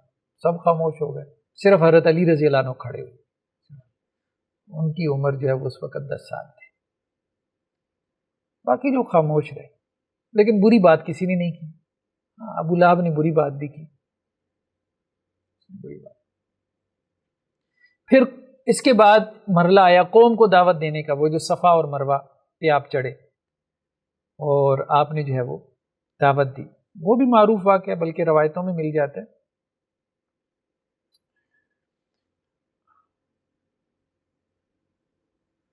یہ تو روایت ہے نا صحیح مسلم کی کہ آپ صلی اللہ علیہ وسلم نے جب یہ آیات نازل ہوئیں کہ اپنے قریبی رشتہ داروں کو ڈرا دیں، ٹھیک ہے، تو آپ نے قریش کو جو ہے وہ جمع کیا، پھر آپ نے ایک ایک کر کے سب کو، بنو کعب، بنو مرہ، ٹھیک ہے، بنو عبد شمس، بنو عبد مناف، بنو ہاشم، بنو عبد مطلب، اپنے آپ کو کیا کرو، جہنم کی آگ سے بچا لو۔ اے فاطمہ آپ بھی اپنے آپ کو جہنم کی آگ سے بچا لیں، میں اللہ کے مقابلے میں کچھ کام نہیں ہوں گا، صلہ رحمی کرتا رہوں گا، ایمان لے آؤ تو بچ جاؤ گے۔ پھر صفا اور مروہ کا بھی جو ہے وہ بھی تذکرہ میں صحیح بخاری میں ملتا ہے حضرت عبداللہ ابن عباس سے کہ آپ سلم جو ہے وہ صفا پہ چڑھے اور واہ صباحہ کا نعرہ لگایا، قریش جمع ہو گئے، تو آپ نے کہا اگر میں تمہیں یہ خبر دوں کہ یہ دشمن تم پہ حملہ آور ہونا چاہتا ہے، کیا تصدیق کرو گے؟ تو سب نے کہا ہاں۔ تو آپ نے کہا چلو پھر میں تمہیں ڈراتا ہوں ایک سخت عذاب سے۔ اس پہ پھر ابو لہب نے کہا کہ آپ کے ہاتھ ٹوٹ جائے، کہ آپ نے ہمیں اس لیے جمع کیا، تو اس پہ پھر آیات نازل ہوئی کہ ابو لہب کے ہاتھ ٹوٹ جائیں۔ تو یہ شروع میں معاملہ رہا ہے۔ پھر شروع میں یہ بھی ہوا کہ کچھ لوگ آئے فردن فردن، کچھ لوگ آئے اور قبائل سے، کم تھے لیکن آئے، اور انہوں نے کہا کہ جی ہم آپ کی مدد کرنا چاہتے ہیں، لیکن آپ صلی اللہ علیہ وسلم نے کہا کہ نہیں ابھی ٹھہر جاؤ۔ یہ صحیح مسلم میں ایک روایت ہے، عمر بن ابسہ سلمی، ٹھیک ہے، کہتے ہیں میں دور جاہلیت میں جو ہے نا وہ لوگوں کو گمراہی پہ سمجھتا تھا، اور وہ لوگ بتوں کی عبادت کرتے تھے، تو میں نے سنا کہ مکہ میں ایک آدمی ظاہر ہوا ہے جو جس کی خبریں جو ہے نا وہ بڑی عجیب ہیں۔ تو میں اپنی سواری پہ بیٹھا، میں آپ صلی اللہ علیہ وسلم کے پاس آیا اور میں نے دیکھا تھا کہ جو قریش تھے ان دنوں میں وہ آپ کے اوپر بڑے جری تھے، بڑے بہادر تھے، ٹھیک ہے۔ تو میں کسی ہیلے بہانے سے آپ صلی اللہ علیہ وسلم کے پاس آیا اور میں نے آپ سے کہا کہ آپ کیا کہتے ہیں؟ تو آپ صلی اللہ علیہ وسلم نے کہا کہ میں اللہ کا نبی ہوں۔ تو میں نے کہا کہ نبی کیا ہوتا ہے؟ تو انہوں نے کہا کہ اللہ نے مجھے بھیجا ہے۔ تو میں نے کہا کہ کس چیز کے ساتھ اللہ نے آپ کو بھیجا ہے، مطلب پیغام کیا ہے؟ تو آپ صلی اللہ علیہ وسلم نے فرمایا بھائی صلہ رحمی کرو، بتوں کو توڑ دو، اللہ کے ساتھ کسی کو شریک نہ ٹھہراؤ۔ تو میں نے کہا آپ کے ساتھ اور کون ہے؟ تو آپ صلی اللہ علیہ وسلم نے کہا میرے ساتھ ایک آزاد ہے اور ایک غلام ہے، یعنی آزاد میں حضرت ابو بکر تھے اور غلام میں حضرت زید تھے، مطلب ابتدائی زمانہ ہے، ابھی آپ کہیں 2-4 لوگ ایمان لائے تھے جب یہ عمر بن ابسا آئے. یعنی دیکھیں اس وقت بھی لوگ ڈھونڈ رہے تھے. تو وہ بندہ اس وقت پہنچ گیا آپ وسلم کے پاس. تو آپ کے ساتھ اس دن ابو بکر اور بلال تھے جو ایمان لے کے آئے تھے. تو انہوں نے کہا اللہ کے رسول میں بھی آپ کے پیچھے چلتا ہوں, میں بھی آپ کے ساتھ ہوں. تو آپ صلی اللہ علیہ وسلم نے کہا دیکھو بات یہ ابھی تم اس کی استطاعت نہیں رکھتے, تم دیکھ رہے ہو کہ میرا حال کیا ہے اور یہاں لوگوں کا حال کیا ہے, مطلب ہم تو خود چھپتے پھر رہے ہیں, تو تم یہاں اگر اعلان کر دو گے تو یہ تو تمہیں مار دیں گے. تم تو باہر کے ہو نا, ہم تو قریش کے ہیں, خاندان کے ہیں, تو وہ ڈرتے تھے جھگڑا شروع ہو جائے گا. تو اس لیے اس وقت تمہاری یہ صورتحال نہیں ہے کہ تم یہاں ہمارے ساتھ رہو, تم ابھی لوٹ جاؤ. فَإِذَا سَمِعْتَ بِي قَدْ ظَهَرْتُ, جب تمہیں یہ بات پہنچے کہ اللہ نے مجھے غلبہ دے دیا ہے پھر میرے پاس آ جانا. تو وہ عمر بن ابسا کہتے ہیں کہ میں واپس اپنے قبیلے میں چلا گیا. پھر آپ صلی اللہ علیہ وسلم مدینہ آئے اور میں اپنے خاندان میں ہی رہا, لیکن میں آپ کی خبریں لیتا رہتا تھا. ٹھیک ہے. پھر جب آپ صلی اللہ علیہ وسلم مدینہ آ گئے تو پھر ایک دن اس کے بعد پھر میں آپ صلی اللہ علیہ وسلم کے پاس آیا, اور پھر میں نے آپ صلی اللہ علیہ وسلم سے ملاقات کی. تو میں نے کہا یا رسول اللہ اتعرفنی, آپ مجھے جانتے ہیں؟ تو آپ صلی اللہ علیہ وسلم نے کہا انت الذی لقیتنی بمکہ, تو وہی ہے جو مجھ سے مکہ میں ملا تھا. مطلب جب 2 لوگ ایمان لائے تھے. قال فقلت بلا, میں نے کہا. تو پھر میں نے اللہ کے نبی صلی اللہ علیہ وسلم سے کہا کہ آپ مجھے دین سکھا دیں. تو پھر آپ صلی اللہ علیہ وسلم نے مجھے بتایا نمازوں کے بارے میں, وہ پھر تفصیلی روایتیں آگے. ٹھیک ہے. تو پھر وضو کے بارے میں بتایا کہ اللہ تعالیٰ اسے گناہ معاف کر دیتا ہے. وضو کا جو بھی عضو آپ دھوتے ہیں تو اس سے جو ہے وہ آپ کے اس عضو سے کیے ہوئے گناہ معاف ہو جاتے ہیں.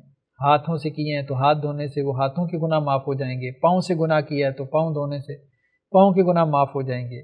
آنکھوں سے گناہ کیا ہے تو چہرہ دھونے سے آنکھوں کے گناہ معاف ہو جائیں گے. تو ایک آدمی نے کہا جب انہوں نے عمر بن ابسا نے بیان کیا کہ عمر بن ابسا دیکھ لو کیسی کیسی باتیں کر رہے ہو, تو انہوں نے کہا بھائی میری عمر اب بڑی لمبی ہو چکی ہے, ٹھیک ہے, اور میرا وقت بھی قریب ہے, تو آخری وقت میں کون اللہ پہ جھوٹ باندھتا ہے. تو اللہ کی قسم اللہ کے رسول سے میں نے یہ ایک نہیں 7 مرتبہ بات سنی ہے, تبھی میں تم سے بیان کر رہا ہوں.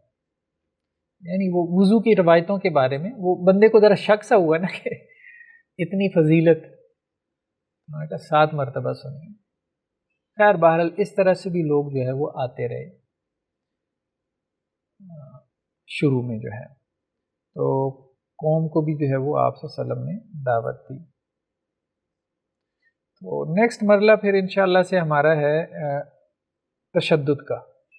ٹھیک ہے, وہ ہم پھر نیکسٹ لیکچر میں شروع کریں گے.